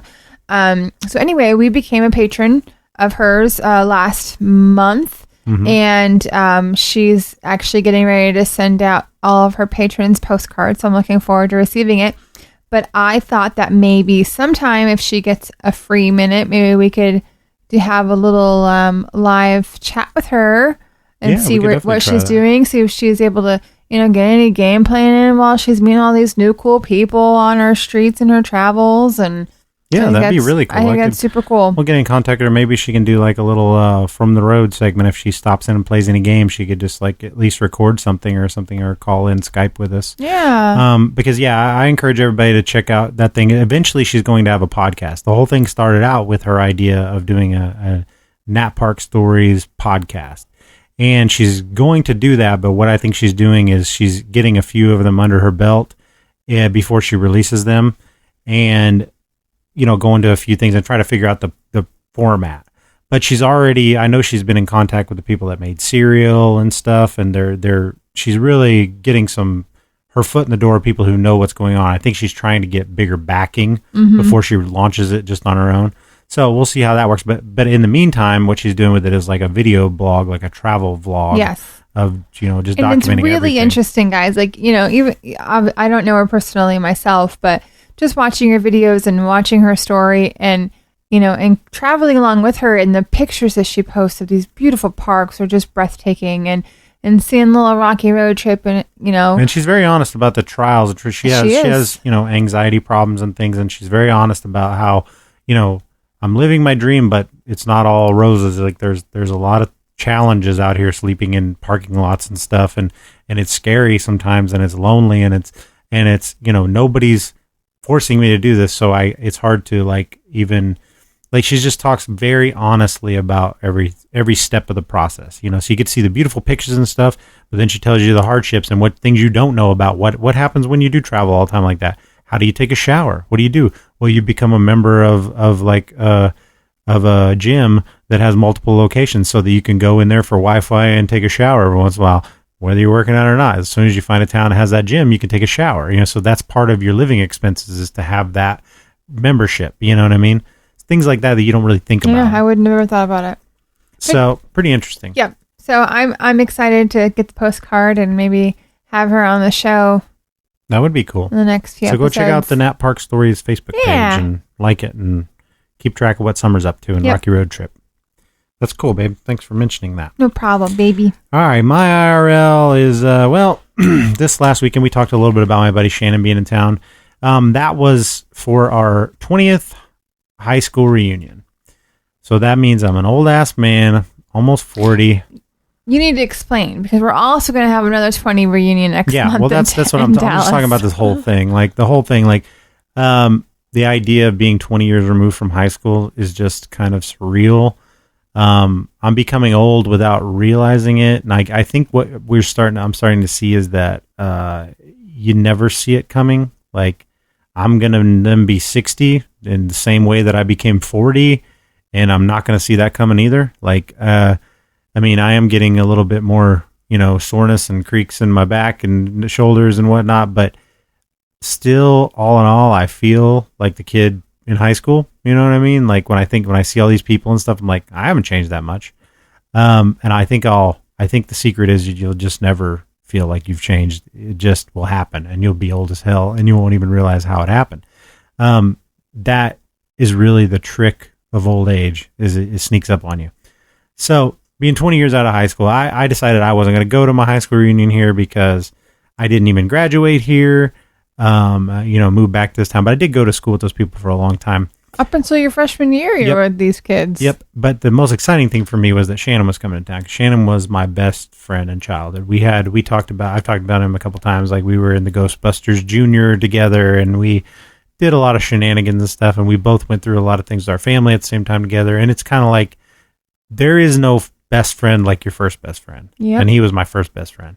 And now he's off in New York doing tattoos and doesn't get back around here very often. He hadn't been back to this town in about 15 years. So we got together, and that was fun. That was what made it for me. And then we had a little secondary get-together where I saw some of the people that I did want to see, and that was super fun. But what I'm more anticipating now, that was all just about hanging out with him, and I'm glad that he came up and I got to actually do that. That made it for me. But the reunion part, I was not at all excited about for this high school. But my high school that I graduated from in Dallas, Texas, it's a whole different story. Like, next month is my reunion for that, and I can't wait to go back there. Those are my people. Like, these people here, I never fit in here, and I tried to fit in. And that's why I was like, I spent so much time when I was a kid trying to get those people to like me, and now I don't give a shit whether those people like me or not. So why am I going to go to one more time of something where you're trying to impress people? I don't care. These people, the people I graduated with and went to school with in Dallas and went to college with a bunch of them, it's like, I don't have to try to impress them. They know who I am. You know what I mean? Like, we've been through all that, and I can just go and hang out and just be like, it's just like old times again, So I'm very excited for that. And I'm very excited you're going with me. And it's going to be a little, like, here they had it in a goddamn bowling alley. Well, we had a bowling alley. It was fine. Center. But they had the reunion at the community center. Bring your own beer. And, this one we're having at an awesome venue in Dallas and downtown. Dress to impress. I had to buy a new dress. Yep. I got to buy a suit or something. And then we got ourselves a little Airbnb right downtown. Yes. And okay, tell about that, babe. So we were searching through the Airbnbs, and a tiny house came up, and Ben about lost his shit. Yes. He's like, "Oh my God, it's a tiny house!" And so we started looking, and we booked the fucking tiny house. Yeah, like, we we did. totally did. And it's right It's downtown. right downtown. You can see where we need to be, like down the road from it. So in the pictures. But, we didn't Google Maps it. yeah, the pictures on Airbnb just show a lot of the interior and a little bit of the exterior, Which, it's all one room, and the toilet itself has a door. But other than that, everything's showers open. in The the shower's middle of open, the kitchen, the bed, It's a everything's tiny open. house, It's a tiny house. It's all one room. And so Ashby booked it because it had like 400 reviews at 5 stars on almost except 4. I think it had 4.5 stars on location. So, I mean, nothing bad. And so, okay, we felt pretty comfortable. So we went ahead and booked it, and then we Google mapped it. And there's this huge ass metal skull statue with a raven on top of it right in the front yard. which is a bonus in my opinion. Lee was like, what the hell is that? I was like, yes, because it did say in the listing that had modern art, all because all inside the house had all this cool art on the wall, and it said property with modern art, and the modern art is a giant wrought iron skull, like a big ass fucking skull, 3D skull, and a raven sitting on top of it, right in this tiny little yard. I was like, yes. And there's a bar across the street, and so it wouldn't have been a place I would have taken if we had Lily. I wouldn't have stayed there. No. But I think that you and I are going to have a blast, and we can't have a pre-reunion party there. The parties Even are though you already planned one, you already told everybody to have. But we can just go to the bar across the street. Yeah. So I'm excited. We'll give you a review of the tiny house when we get back. It could be a shit show, but who knows? I'm super excited. It's the dress code is dress to impress, which I don't impress anybody by my bullshit dress. So I am a tad nervous on. Well, the dress you bought is beautiful, so I think it'll be great. Has to be ironed. Well, that's obviously. It's the internet. Just throw it away. Fuck it. I know. If it's gonna be ironed, burn it with fire. God. But no, I bought an online dress, which I never do. It fits you really well. It fit okay. I have no idea what I'm wearing. I thought about doing just buying a suit, and then I thought about trying to do some kind of alternative not suit thing, but I don't know.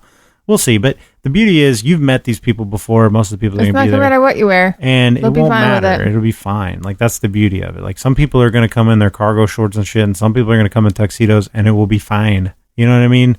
Either way. I think you should wear a top hat. Oh, no. That ain't cool. Why not? Because it ain't cool. I didn't know you were cool. Oh, well, you've not been paying attention, I guess. Why the hell would I wear a top hat? Because it'd be fun. You wear a top hat. It might go with my dress. Okay, it's fine. It would. Look a lot better on you than it would me, I guess. I would never wear a top hat. I don't even know if it was a joke or seriously. Hey, my birthday's in 2 weeks. Yeah, it is. You going to keep this segment going forever? That's all I got. What are we going to do for your birthday? No idea. I left the whole weekend open. Yeah, I don't know. I got no plans, but we'll figure something out. I'm not going to St. Louis for someone else's birthday. Last year, we went to St. Louis. It just so happens that we didn't go there for anybody else's birthday. I know, but it worked out. It was for my birthday, and then his friend Shannon's older brother, Ben, has the same birthday as me, so we're in St. Louis celebrating my birthday, and here it's Ben's birthday, and so he's having a big party, so we went to his big party to celebrate his birthday on my birthday, so it was quite interesting. And this year is his 40th. We should just go to St. Louis and celebrate Ben's 40th and my birthday. You just said you didn't want to do that. I know, but then I get to see Tracy. Well, I don't know. Make up your mind, because I didn't realize when I brought it up that it was your birthday weekend too. I just said, hey, I got invited to this thing. What's going on that weekend? You're like, that's the weekend of my birthday. Oh, okay. And then you're like, you want to go do somebody else's birthday. The invitation says August 25th. Your wife's birthday is August 25th. I didn't even look at I didn't look at the date. You asked me, what are we doing on the 25th? That's my birthday. Oh, did I? Yeah. I don't know your goddamn birthday. What do you expect me to remember? 17 years later. Expect me to remember all these freaking dates? Hey, what are we doing on August 25th? It's Ben's 40th birthday. That's my birthday. I'm not walking around with a top hat filled with everybody's birthday written inside of it. Like you are. Top hat. Anyway, this whole show's over. I'm calling into this goddamn thing. Call it. All right, so that's IRL. That is the 24th episode of the Not Safe for Worker Placement podcast. We of the Tiny House will be back for episode 25 soon, where we will talk about some such other things having to do with board games. What is going on here? Oh, God. What was that? What in the hell? He sneak attacked us that time. Yeah, he did. That was some bullshit, man. Agreed. Where's my machine gun? All right. See you later, everybody. Bye. Bye. Don't sound so excited about ending the show, babe. I'm going to bed. You weenie. I know. You're a weenie-ass weenie head. You're a weenie ass weenie head. God. Good night. I got to go do about 3 hours of editing now. All right. Love you, baby. Love you. I love this round dice. That is awesome, isn't it? It's mine forever. It is yours forever. But I'm eating all the Tim Tams. No, I love... Oh, God. Where'd you put those? I'm not telling. Are they in the fridge? Yeah. I need a Tim Tam. Wait, what are they called? Tim Tom? Tim Tams. You just said it. Tim Tam? You need a Tim Tam like you need a top hat. Good night. Night, everybody.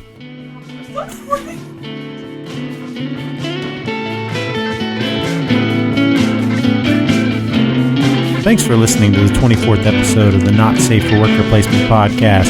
If you'd like more of our nonsense, check us out at www.nsfwppodcast.com, where you'll find links to all of our episodes and all of our social media. That social media is at facebook.com/nsfwppodcast and on Twitter at nsfwppodcast. You can find me at Meeple of Madness on Twitter as well. We'll see you all next episode. Bye.